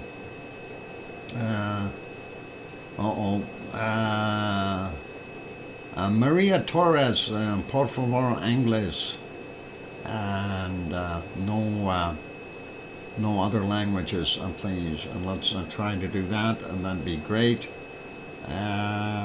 Anyway, Argentina, San Juan had a 4.3 from 7:41. 126.9 kilometers down, and we continue on. South Sandwich Islands had a 5.1 down there at 12:11 and 36.4 kilometers down for that. Checking the Antarctic ridge here, don't see anything new on it. Moving in a little bit more, and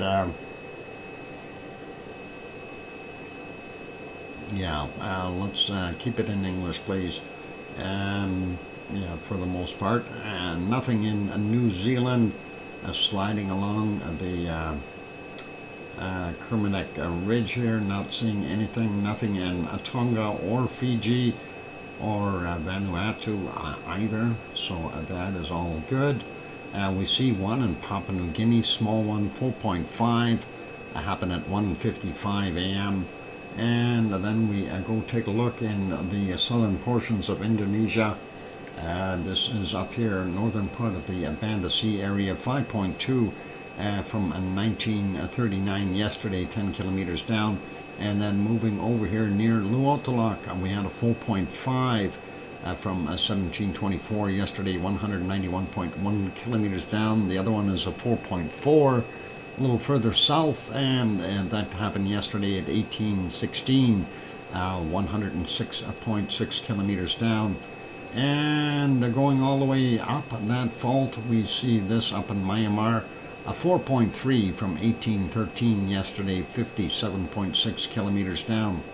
And let's see, and we'll grab this little guy here, Maluka Sea area, 4.4, 1721 yesterday, 78.8 kilometers down. And then of course the swarm, and this is just an incredible amount of swarming. We had another 5.1 there, and that was 49 clicks down, 1542, and today 4.9, 1520, and numerous other huge quakes of 7.6, 6.6, 6.4, 6.2, and another 6.9, and somewhere along over here they keep popping a 7 in here, but it keeps disappearing. The latest one is a 5.1, so that is what's going on in that area. Out here, Mog Island, Mariana Island region, 4.8 from 1523, happened of course today. So and hey, this is right near Foxijima, Izu Islands, 4.9 from 1508, and that's 8.4 kilometers down. Hopefully that will be okay, and don't see anything else going up the Coral Islands or back to the Kamchatka. We got this guy in Myanmar. Let's grab this one. It's in Pakistan, and that is a 4.6 from 1122, 10 kilometers down. Don't see anything in Africa, so that's all okay. Nothing in the Saudi plate, and looks like nothing new in Turkey, or Turkiya, if you want to call it that. Let's grab this one up here first. Romania, another 4.6 up there, 1505 was the time, 139.7 kilometers down. And then over here in Greece we had a 4.3. Now that's quite a distance from Piggy. She's over here on Akos, and this is way over here. So that is quite a ways away, and across the Aegean Sea, and that was from 137, 70.4 kilometer down, 4.3 on the scale. So we got him. Let's take a look at this other one. This is on the way to the Azores, and that is the East Azores Ridge. That is where that happened. 4.3 from 2104 yesterday, 10 kilometers down for him. I'm sure they've got some other ones in there that aren't reported. Don't see anything new up in the north. Sometimes we do see those, and they hide on us. Let's leave those be and zoom into Hawaii and see if we have more activity than what we did yesterday. Well, it looks like things may have calmed down a little bit and not quite as heavy as what we've seen yesterday. Let's go through some of them, and this one is a 2.5, 4:50 a.m., 15.5 kilometers down, and that is out on the Luihi Seamound. And this one is same area. Anyway, a 2.1 from 446, 41.1 kilometers down. The big difference in the depth between the two. This one off the coast here, 1.8 from 2:02 a.m., 32.8 clicks below sea level. This is a 2.2, 5:57 a.m., 33.2 kilometers down. Another 2.2, 5:57 a.m., 31.4 kilometers down. And a 1.8 from 5:11, 31.3 kilometers down. Closest one to Pahala here, 2.0 from today at 11:45, 34.5 kilometers below sea level. And another 2.3 over here from yesterday, 22:19, 10.5 kilometers down. Let's move to the northeast a little bit. 1.7 from yesterday at 2012, 30 kilometers down. This one is a 1.9 from 1951, 3.5 kilometers below sea level. This one is a 1.7, 12:08 was the time on it, and 4.5 kilometers below sea level. And let's grab the ones over here by Kilauea. We got a 2.6 from 1306, 5 kilometers below sea level. Another 2.6, yesterday's 2241, 800 meters below sea level. And this one is a 1.8 from 27 minutes after midnight, 6.5 kilometers below sea level. And a 2.0 from 102, and that's 8.7 kilometers below sea level. And we did forget this one up here on Mauna Loa. Let's grab it. And that is 2.9, and that is from 1301, 49.3 kilometers down. And that is our Hawaiian earthquakes for today. Not that heavy compared to what we were seeing in the past. So that is interesting. And of course, our big, massive swarm that is happening just off of that island there, and the southern portions of not Indonesia, Philippines. Not good. So yeah, I hope that kind of stops, and we get a little bit more of a peaceful time there for them, because like I said before, you know, if the buildings along that whole area here are they're basically subject to repeated shakings. They're going to collapse. They will. You know, if the first or second one didn't knock them down, you know, the ongoing activity will. I do see a bunny who's kind of just showing his ears on the bunny stream. Looks like he's going to be heading for the food bowl shortly. We'll be taking a break soon anyway, and I will go say hi to the bunny. But in the meantime, everything is cool. And yeah, let's put it back on the satellite view. That is just absolutely bizarre. But overall, we are still short in quakes. We're only seeing 1,892 quakes on the planet right now. And like I said before, our average is somewhere about 2240. And still not really seeing, you know, that's according to USGS, and of course they don't count the smaller tremors below 4 in the other places. Hey, Debbie Brady is also here. Welcome, and good to see you. And yeah, and that is kind of what's going on around the world. Shaken wise, hopefully things will simmer down and behave. I was going to actually go, oh, hang on, that's not what we want. Let's get rid of this. Hang on, where's that birthday gift? No, I don't want that. I want to get rid of the sparklers. Where's my other stuff on here? Oh boy, I'm going to have to shut some of these things off. There we go. I'll turn this one. No, that's the train. What happened to my other stuff here? No, that's not what I'm looking for. That's basically the dike intrusion in Iceland, 15 kilometers long, and that is where it is, for those who need to know. Anyway,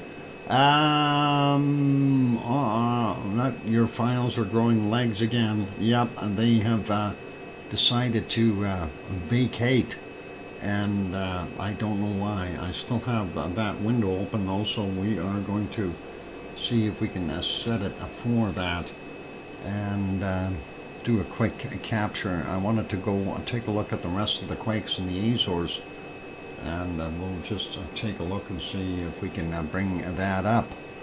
And yeah, let's kind of do that. Hit here and here, and just stretch it into place. There we go. And make that bigger. So that's what we wanted to see. So yeah, and actually, what's it say here? Looks like a 13 out of okay, 1,491. So we got 13 quakes in the area. That is quite a few. Very interesting to see that. It looks like a 1 is above a 3, and the rest are pretty small. So yeah, if we zoom in a little bit more on those areas there, so you can see on St. George, we had a couple there, and there's a 1.7, and where's the other one there? 2.7, so 1.7, 2.7 there, and then right on the ridge, if we zoom into that, we see these ones here right at the corner, stress point likely 3.0 on that one, that kind of stuff. So these are all within the last 3 days, so that's what they've got going on there, and we'll leave that, and it's all the way through in that region anyway. Terceira, southeast of Terceira along the fault line. Nothing over on Pico Island or Fayal Island, but St. George definitely got some, and that is that region. If we zoom out, do we see any further in the water? They did not report that other one, unfortunately. It's not on the map here. Maybe it's not part of their system that they care to report that one. Anyway, I'll leave that be, and let's get us back over here. And I better fix that screen up and get us back onto something viewable. That one gonna work? No, not really. We'll leave it there. How about that? And then the Schwarzenegger and part of the Blue Lagoon. So we can leave it on here. It is time for a break, ladies and gentlemen. After the break, we will take a look at our SO2 map and go from there. So thank you everyone for being here so far, and hit the like button if you haven't done that yet. Also, if you want to subscribe to the channel, if you haven't done that, it'd be awesome. On that friendly note, I'm your host, DrFox2000. I'll be back in 5, 6, or 7 minutes. Here's some music.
And there we go, microphone's back on. Welcome back everyone. I'm your host, DrFox2000. You're watching VolcanoX live stream. And thank you for the welcome backs from Sue Hayes and King Colin and John Raper and I hear you, DrFox2000 from Sharon Stewart. And thanks Billy Bob Joe, good to see you. Thanks Mars 2028. I can't type right now, eating messy. Okay, don't type, Susie, eat, please. And thank you, Paige, for the welcome back also. All good, and why'd that camera turn off? Yo, and sweet dog, awesome. Okay, that camera's back on. But hey, we're not going there. We're going to go over and take a look at our SO2 around the world, see what it is doing, and see how things have changed since yesterday. And let's go over to the SO2 map. There we go. So quick peek, northern hemisphere. We see a lot of stuff still north of Alaska there. Not so much north of North America, which is okay. And then when we go into the central regions, we see the Hawaii is still done her thing to keep that SO2 away, and it's done very well with that. Hawaii is a good place for that. Anyway, we see that of course is from Ulawan, the volcano there in Indonesia. No, sorry, not Indonesia, Papua New Guinea. The one right there, and that is where it come from. So still doing its thing. Anyway, that is what we've got going on there. And all cool. Anyway, let's start out. Actually, let's look at the southern hemisphere too. Antarctica doesn't look bad at all. We don't see anything major going on in the south, so they are okay. Let's take a look at the Kamchatka Peninsula first. We see all kinds of squiggly lines coming down here into the Pacific from there, and of course, well, that's actually heading north first, then being bent back down south, and that'll be from Shivalish and Klyushevskoy, Bezimiani, as well as Karimsky and Mutnovsky, and then further down here, adding to the mess, will be our other ones from Ibiko, from Paramashir Island, Ibiko and Chikarachki there, so that all seems to be going up, and then we've got some residual stuff hanging around, and that is being bent down here. Looks like we got a new circulation developing just west of Alaska. Seeing higher levels here, and that's likely something to do with this guy, Sheldon, and that is probably where that's coming from. Looking at the western U.S., the Alaskan Panhandle and British Columbia, not that bad. Very little coming through there, and I think it's raining in those areas, keeping some of that out. Alaska, about a third of it is covered with SO2.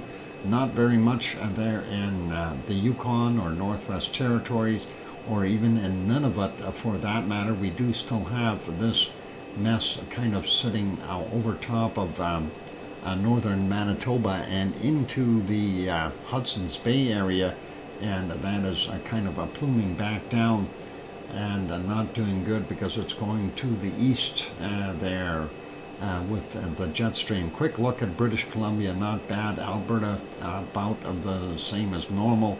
A little heavier in southern Saskatchewan. Hopefully that'll clear up. And then, of course, once this is gone and moved through all the way and dissipated, I think we'll see clear skies for a while. Ontario not looking very good at all. Fairly high levels throughout. Same thing goes for southern portions of Quebec. Northern Quebec not bad. Labrador not bad. Newfoundland a little bit elevated levels and not that bad. And there in Nova Scotia or PEI, little higher levels in New Brunswick. Heading south of the border here, still seeing the industrial belt here and with a little bit extra coming through places like West Virginia, Ohio, Kentucky, Pennsylvania, and of course into New York. And that is kind of to be expected. Not that bad levels though in the other places, North and South Carolina, Georgia, those places. Some residual stuff there. Most of the western portions of the U.S. aren't bad. Not till you get to Southern California or southwestern parts of Arizona and down here on the Baja and Mexico. So a little bit heavier there. And then, of course, we see everything from some of the stuff from our wonderful guys here in South America going into the Pacific. But looks like most of everything that is coming from Central America is ending up in that circulation and going out into the Gulf of Mexico. Hopefully that will be okay, and it looks like it's twirling around here, and we're getting higher levels in Cuba and Haiti, possibly Dominican Republic as well, and hopefully that'll clear for them. Down here, Sabancaya picked up a whole bunch. Definitely. I don't know if that's all from Sabancaya, but it certainly looks like it. It did have some rough stuff going on. And not so bad in Chile. We do still see the plumes going across Argentina. And then, of course, out here in Rio is not so bad. Uruguay looks okay, a little bit there. And other places there, Paraguay along the border region, not that bad though. Southern portions look clear for Chile and Argentina. South Sandwich Islands, we do see a little bit of a plume coming from Michael Volcano, still doing its thing down there, nothing too serious. Moving over all the way to New Zealand, White Isle Volcano continuing with its stuff, and of course the refineries by Melbourne and the coking plants north of Sydney doing their thing. Tonga still has a reasonable output. Yasur and Gawa and Eoba kind of taking it easy a little bit. And that is there in Vanuatu. Looks like we've got a circulation over top of the Samoa, what is it? Samoa, no? Solomon Islands. There we go. I got it. And of course, that affects Papua New Guinea as well. Pretty normal there for output right now, though, so nothing too crazy. Nuotulak stepped up the game a little bit today, not that heavy, though. And, of course, Semeru is continuing to do its thing. I'm surprised we're not seeing more come out of this region. Marapi is there and not doing what we think it should be. And of course, this is between Krakatoa here, and this little guy right there, and Krakatoa, and of course, all the pollution from here at Jakarta. And look at how packed it is there. There's millions of people there, over 12 million of them. Anyway, that is what's going on there. And I expected to see heavier levels in this area. Since Marapi popped, so Quincy and Marapi over in that side. Maybe tomorrow we'll see more on the map. And what's this one? Cinnabon. What's Cinnabon called today? That's what's producing that. Also seeing higher levels here in Singapore and Kuala Lumpur and those places where they have a larger population centers. Moving out to our wonderful Halmahera Island, we do see Ibu and Dakono keeping up their pace. And the earthquake swarm, of course, happened here, and that is, it's happening here. Hopefully they are going to be okay for what's happening with those quakes. And looking at some of this, and this is not from the volcanoes, this is the residual stuff from Ulawan, and that is what we got there. But Taal is in there, and then of course we also have a Mayon over here, and yeah, we'll see. Once that dissipates a little bit more, we'll be able to get more accurate readings on what's happening. But yeah, these heavy clouds, they still need to dissipate. And we did notice that it did miss Hawaii, and that it is flowing up here, heading towards, well, if it keeps going on the trajectory, it will hit the Queen Charlotte Islands. Or maybe it'll divert over here to Oregon or something. We'll find out in the future. And looking at what we've got here, Suwanoshi-jima definitely has a little more output there. And of course, our friend here, that is Semiru, doing its thing. And here's ASO. And ASO has put out quite a bit of SO2 in the last day. And looking at Japan's Tokyo area, Tokyo is not bad, and Asama is producing about the same amount. So that is what we've got going on in that region. Looking at China real quick, yep, China, very heavy SO2. Shanghai region and this Weitang and Wuhan and those places, very, very high levels of SO2. Moving on, here's that storm system moving its way up the coast, and I figured it should move up and completely into the Bay of Bengal here by India. Looks like Sri Lanka's got moderate levels and heavier levels up in the northeastern portions of India. Looks like there's a circulation also swinging around here over atop of northern portions of Pakistan. Don't know if that's going to help move some of that SO2 out. It's certainly going to have a tough time trying to push it over top of the Himalayas, but that is okay. Let's go down a little further here. South Africa, pretty normal looking with the gold smelting. Looks a little heavier there from our stuff in the Democratic Republic of the Congo, from Nyiragongo and what is it, Nyamuragira, Goma 1 and 2 as we like to call them. And moving over here to the Daniken Depression, too hard to tell with all that SO2 what's actually coming from Urta Ale and what isn't. And then we still see very heavy levels from the oil refineries here in Saudi Arabia, Kuwait, and Iraq, and maybe some in Iran as well.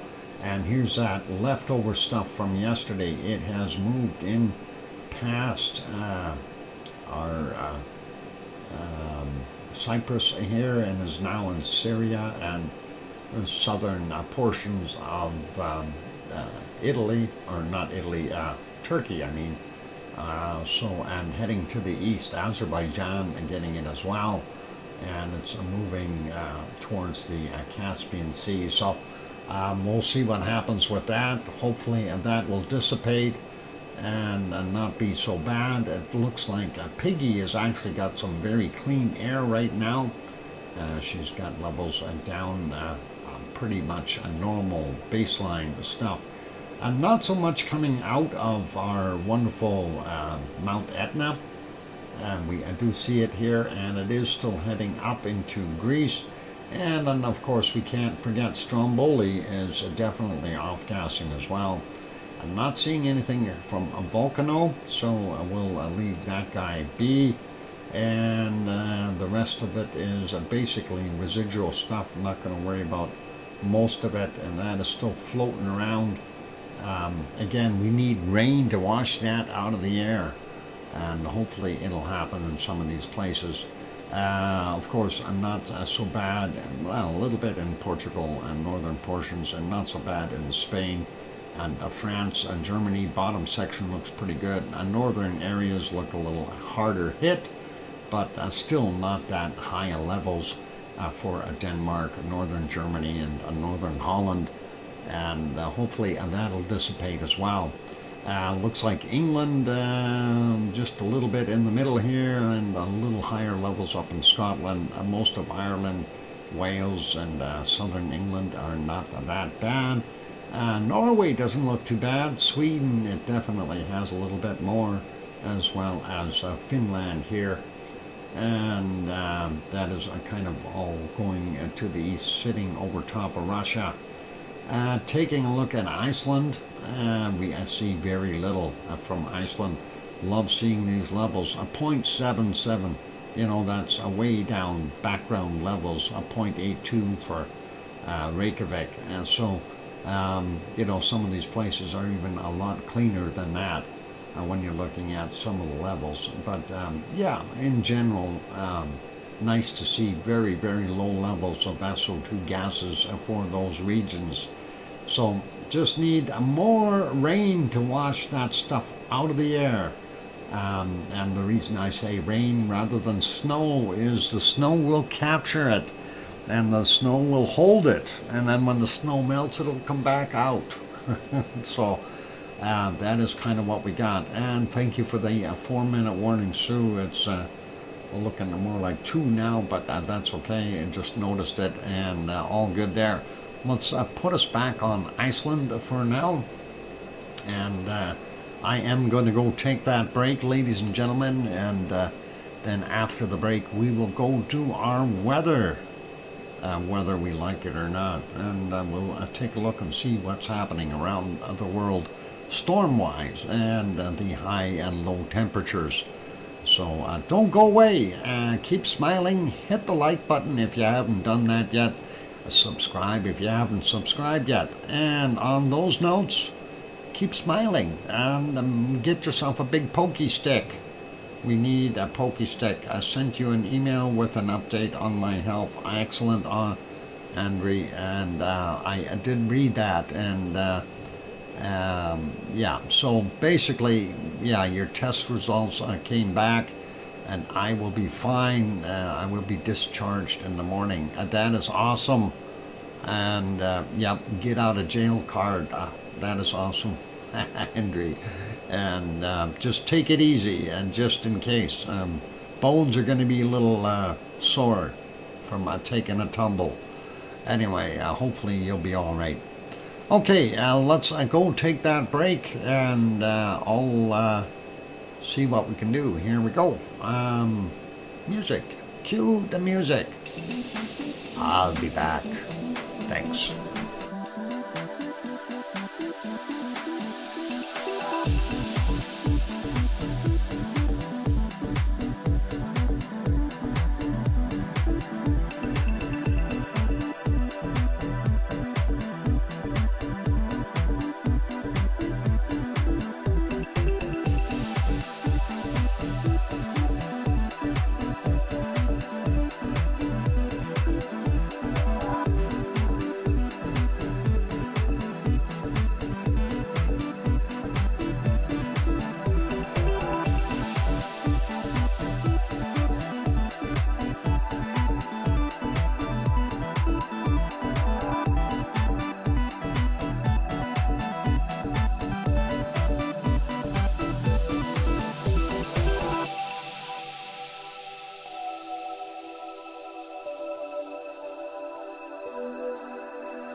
And there we go. Microphone is back on, and hopefully everyone can hear me, and that is awesome. Let's see. Municipality isn't good at putting down salt or grit here in a timely manner. I still have to get new winter tires for my car. I hope you're getting that done. Any snow yet today, Sue? I'm just curious. And thank you for the welcome backs. Also, thank you for the welcome back from John. Appreciate that. And I hear you, DrFox2000. From Sharon Stewart. She's really killing me with those long notes, holding it so long. It's all right, though. We'll continue on. Thanks, Mars 2028. Not yet. Due around 9 p.m. Till tomorrow afternoon. Oh, due around 9 p.m. is okay, tonight. Oh boy, so you're going to be stuck. I hope it's going to be easy on you and you can get your tires changed tomorrow. And hopefully you'll have time for that and not have to dig yourself out. And that would be okay. All right, let's get over to our next adventure, and that is 10 to 20 centimeters. Yikes. And that is not good. We'll get over to this map, and that'll tell us how many centimeters. No, it won't. It's just going to tell us what kind of weather we got. Maybe it will tell us centimeters. Here's a bunch of lows sitting out here. Gulf of Alaska has a low sitting there. We see another big one out here. That fortunately is drawing up some warmer air along with this high, which is pumping warm air into the western coast of North America, which is really good off the coast of, well, quite a ways out from California yet, but still nice to see that, and that is helping out, keeping things warmer. We do see the low temperatures up here in Alaska, Yukon, Northwest Territories, and Nunavut, and it's starting to seep back into the prairies, but not by much. Looks like Manitoba warmed up a little bit along the northern coastlines there by the Hudson's Bay, and we are still seeing some cold in Ontario. Western part not so bad. Eastern side getting a little cooler, down to about 10 Celsius, minus 10 Celsius. Sudbury about 5 right now. Up in the northern portions, though, 11 for a low. Toronto coming in about 2, 3 in London. Let's see what we got. 2 in Chicago. Detroit coming in at 5. Milwaukee at 2. Madison at 1. So interesting temperatures. Looks like part of the St. Lawrence Seaway is not bad, but the eastern portions are definitely a lot colder, and so is Quebec and our wonderful, what do you call that? Labrador, how about that? Minus 25 there in Quebec, minus 26. Brr. That is not good.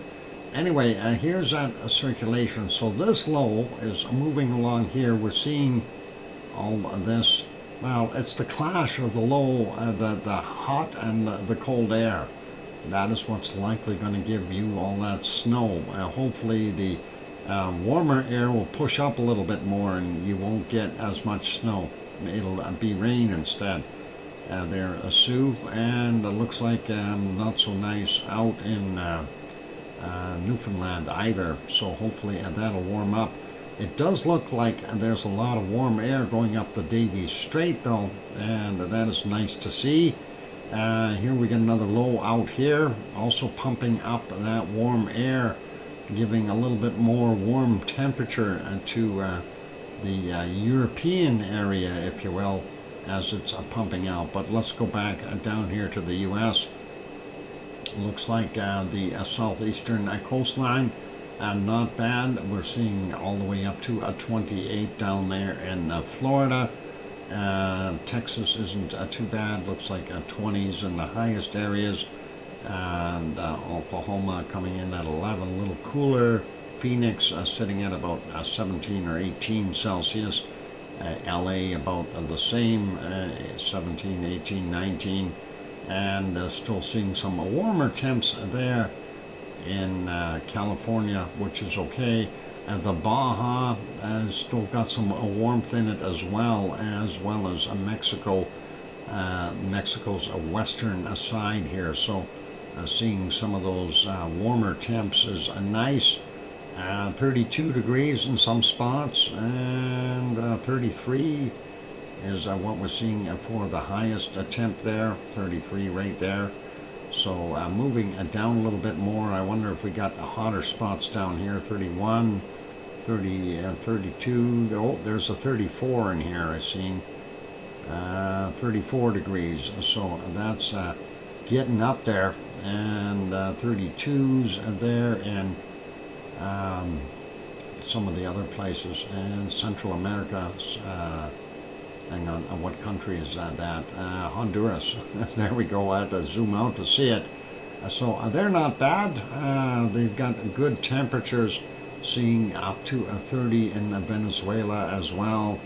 32s, I should say. In some spots, Colombia is also seeing some of those temperatures. And it looks like pretty normal for our wonderful areas there of South America. And yeah, they're looking pretty good. Paraguay not as warm, Uruguay and Argentina not as warm as yesterday either.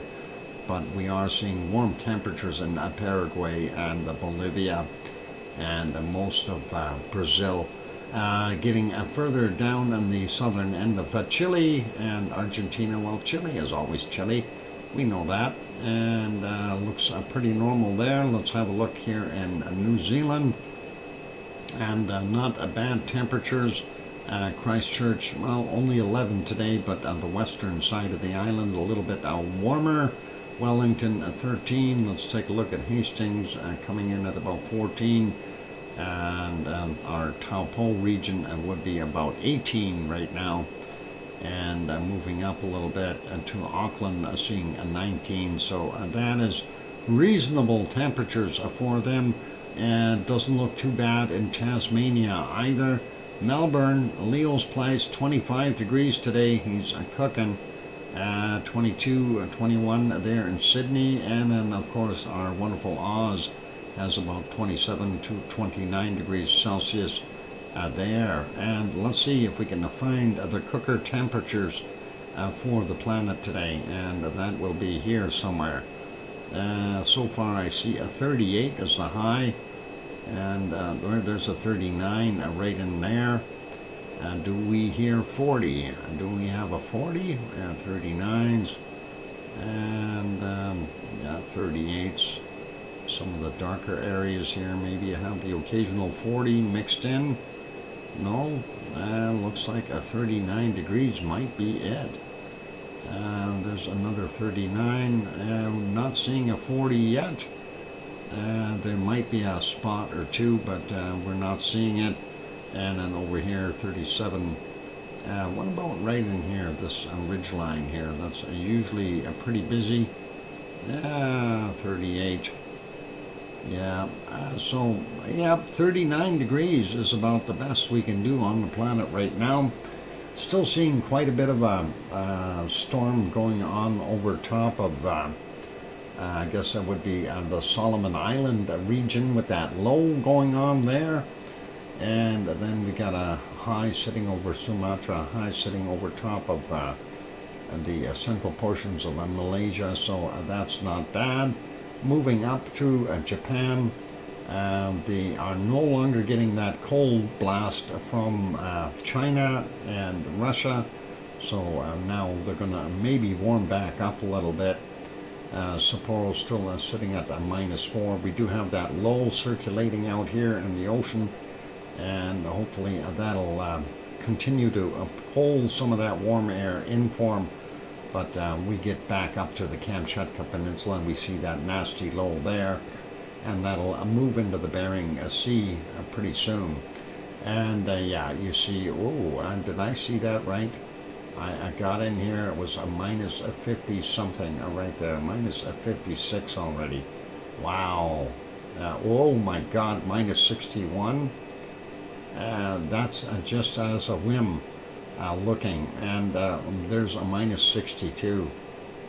You know, they have those isolated spots in there, Siberia, minus 62 degrees Celsius. Wow, that is horribly cold.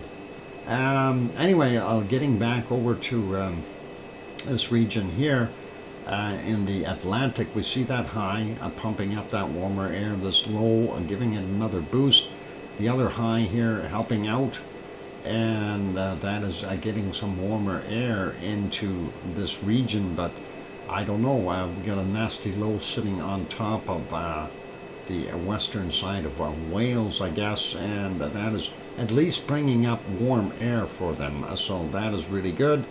And looks like it's a lot colder in southern Germany. Munich coming in at the minus 10, all the way down to minus 15 in some places. Denmark and northern Germany faring a lot better. We get into Norway, we see the ice box has started, minus 20 in a lot of places there. Sweden and Finland, well, Finland's got some cold stuff too. Not that bad. And then, of course, looking at our wonderful Reykjavik, 2 degrees, about 1 degree down there in Grindavik. There we go. And looks like the peninsula is not so bad. We need a volcano to warm things up. How about that? I think that'll work. Anyway, zooming back out, having a quick look at the cloud cover. Just very quickly, and yeah, it looks like Alberta has that cloud in there.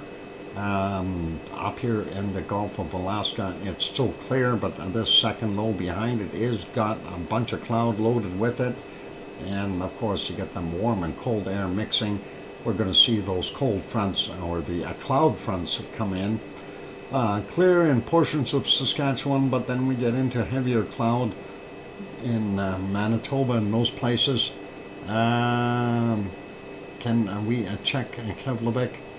We certainly can.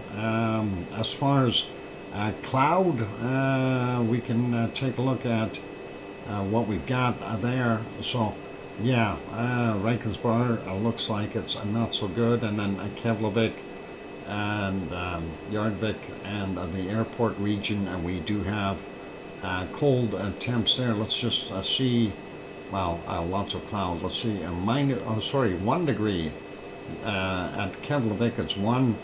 Reykjanes it's got 1 or 0 depending on where you're standing. And Yardvik also coming in at about 0, about 1 over at the airport, and maybe a little bit warmer. If you go further north here, you get a little bit warmer, but not by much. So that should be pretty good there, Andrew. I think we're good for that.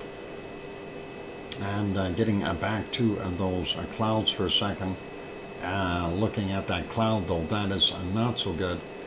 Over here in Europe, we're seeing a heavy cloud from that low, and that is drawing everything up.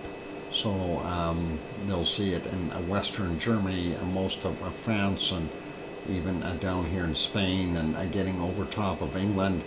And of course we want to see that system that Sue is going to get. And I'm wondering if it's going to be a mix between this mass here and the cold air from up there.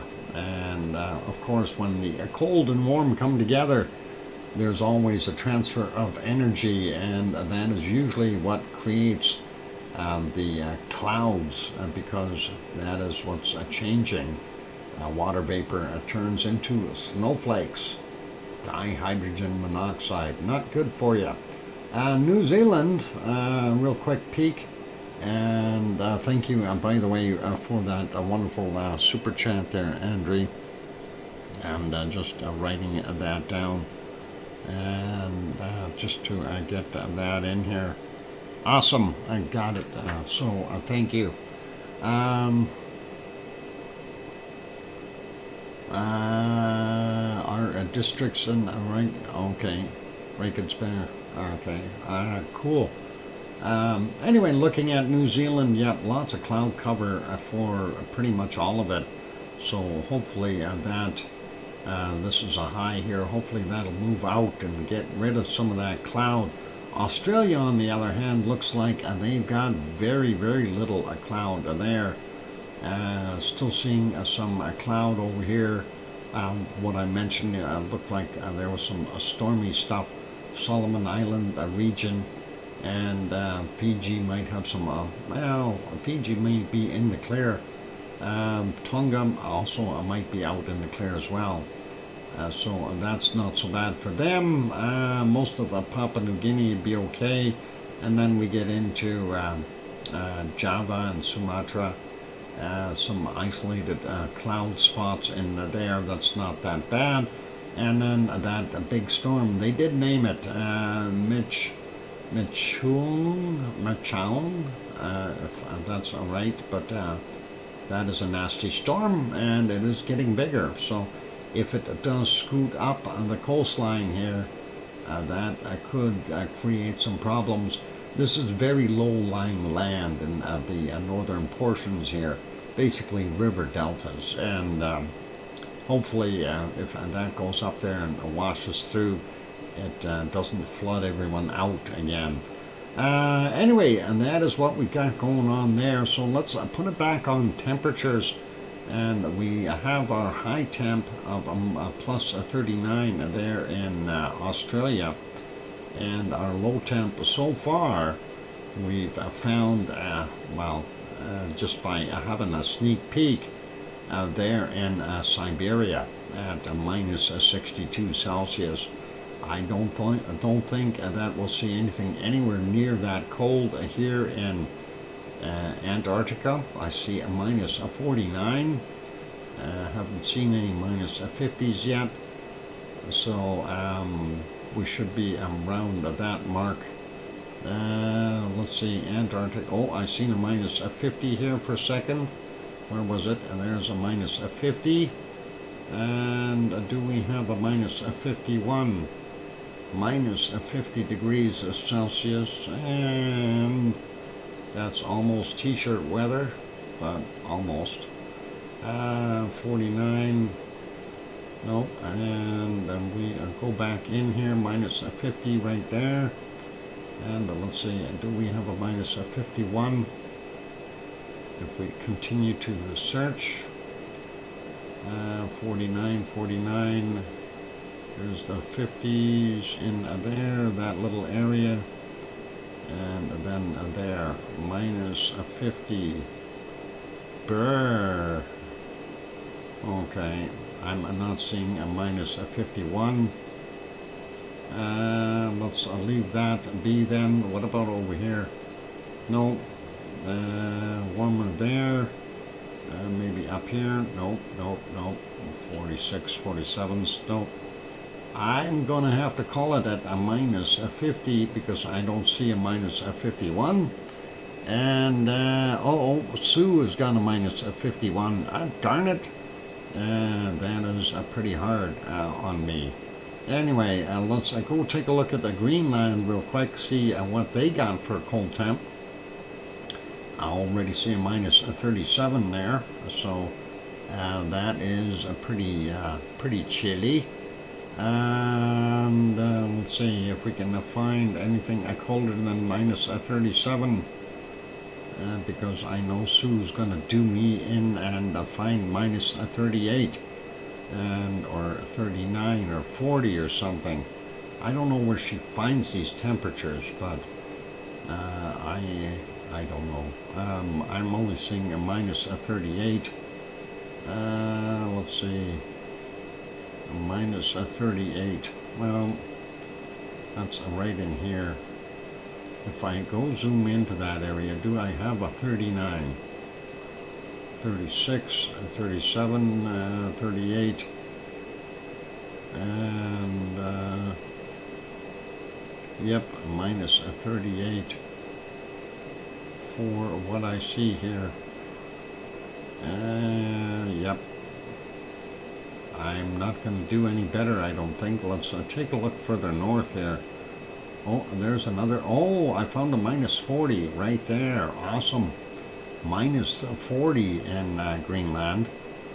And so, yeah, a minus 40 right up there. So, minus 40, and that is pretty good. We'll leave a minus 40 as my total for there.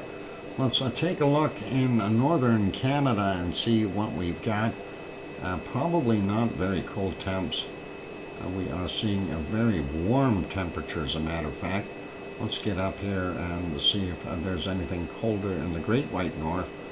And whoa, that's actually not looking very good as far as cold temperatures. What do we got over here near this area? There's a minus 34.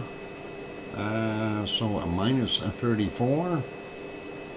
And I don't see anything colder there. So, yep, well, I'll go with a minus 34. And somebody's saying about Alaska. How cold did you find it in Alaska? Let's see. Minus 35 in Alaska. We got a minus 35 right there. I don't know if there's anything colder. If we zoom in a little bit and see if maybe find a minus 36. No? Minus 35. Yeah, looks like a minus 35. And let's go leave that alone for there and go back into Siberia, the land of the cold, where I found a minus 60 something earlier. And that was somewhere around here-ish. Let's see if we can find that again. Minus 53, minus 55, and where is, we gotta find a colder. There's a minus 56 in here. And let's see if we got a colder than a minus 56. Where's that minus 61 at? Let's check along the rivers here. There's a minus 67, 57 I mean, and going down, yeah, minus 50s. Definitely in the minus 50s for those guys. Brr.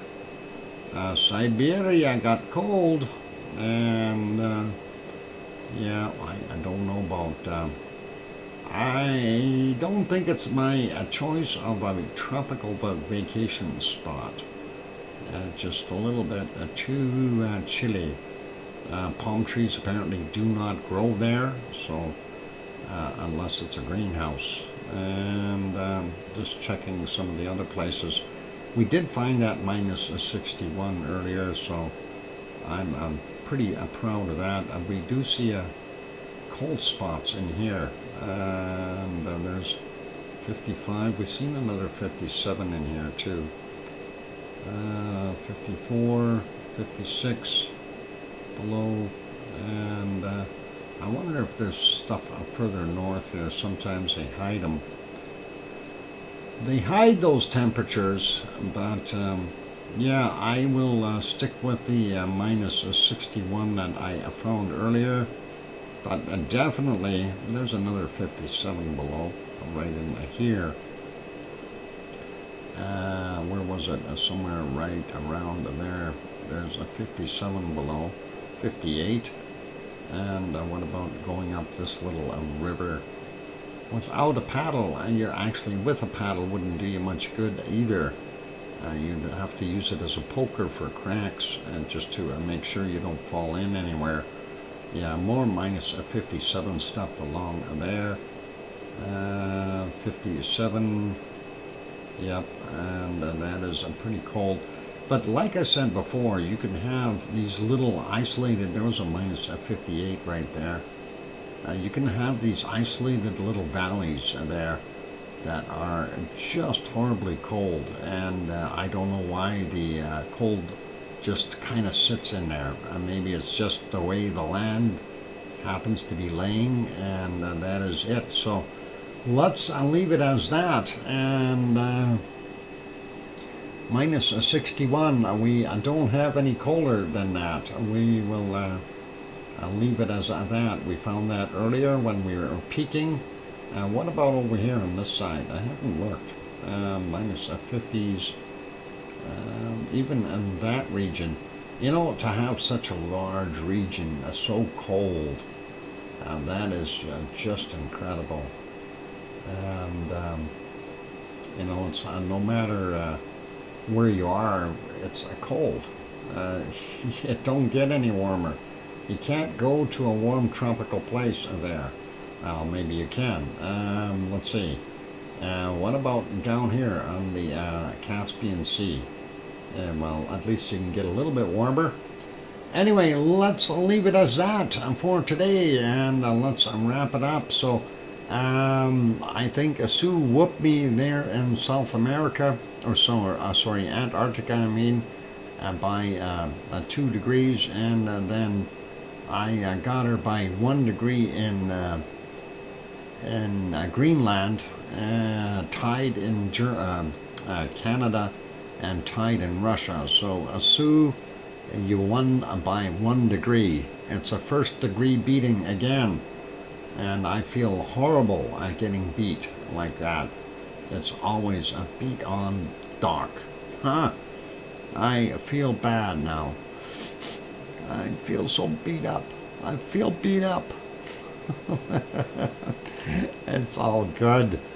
It's all fun, and that's the whole idea behind this, is to kind of go around, and in the process we learn things about where the coldest and the warmest places on the planet are, and where everything else is located. So it is kind of a fascinating thing to do, and kind of a part and parcel to all of it, and we really enjoy that.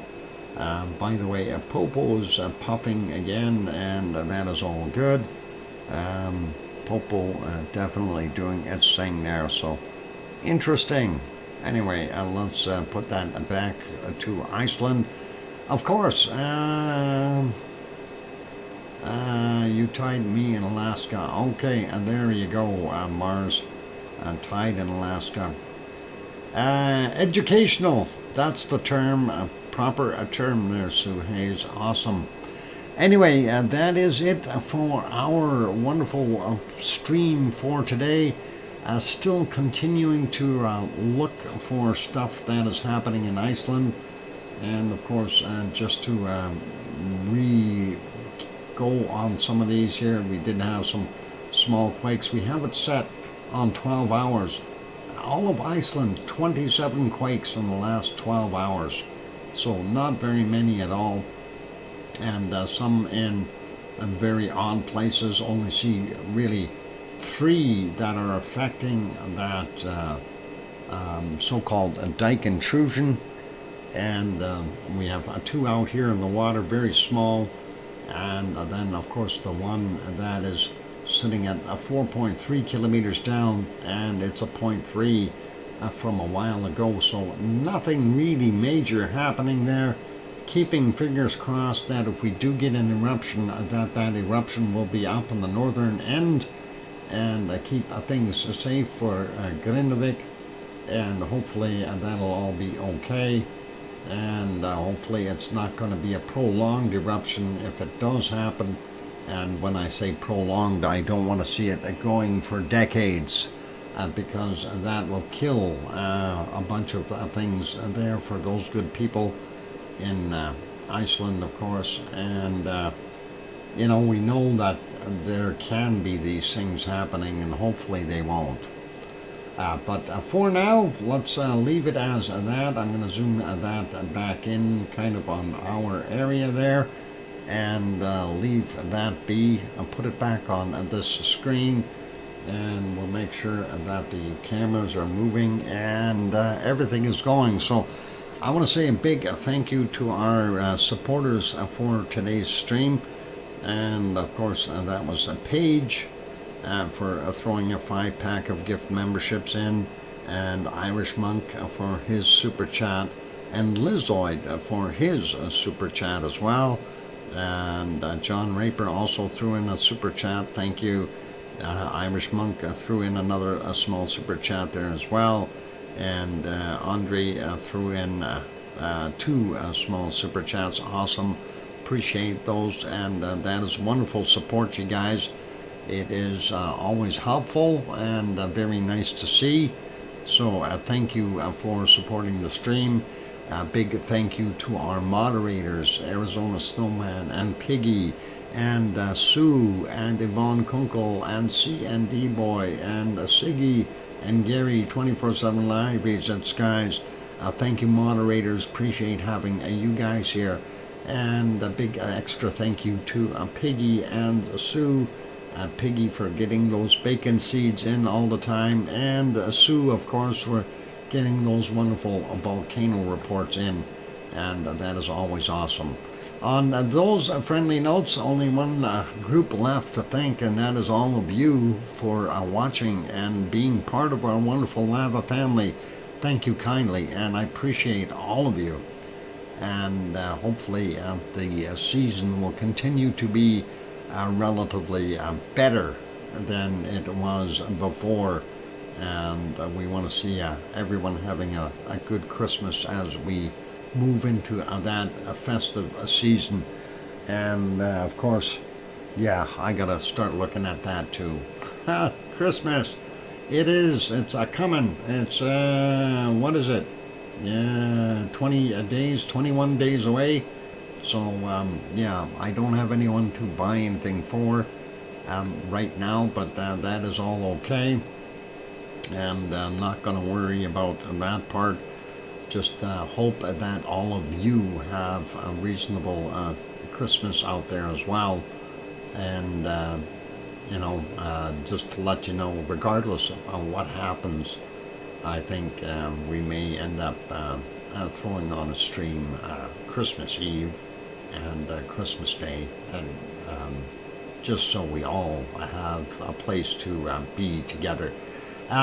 Sue, I don't know about doing Candy Cane Lane this year. My van is not up to snuff, and also my phone needs to be upgraded. So I don't know if we're going to do that or not. We'll see. And I hope we can, but we'll see if we can do that. I wouldn't mind. I really do like that idea, but we'll see. We'll work on it.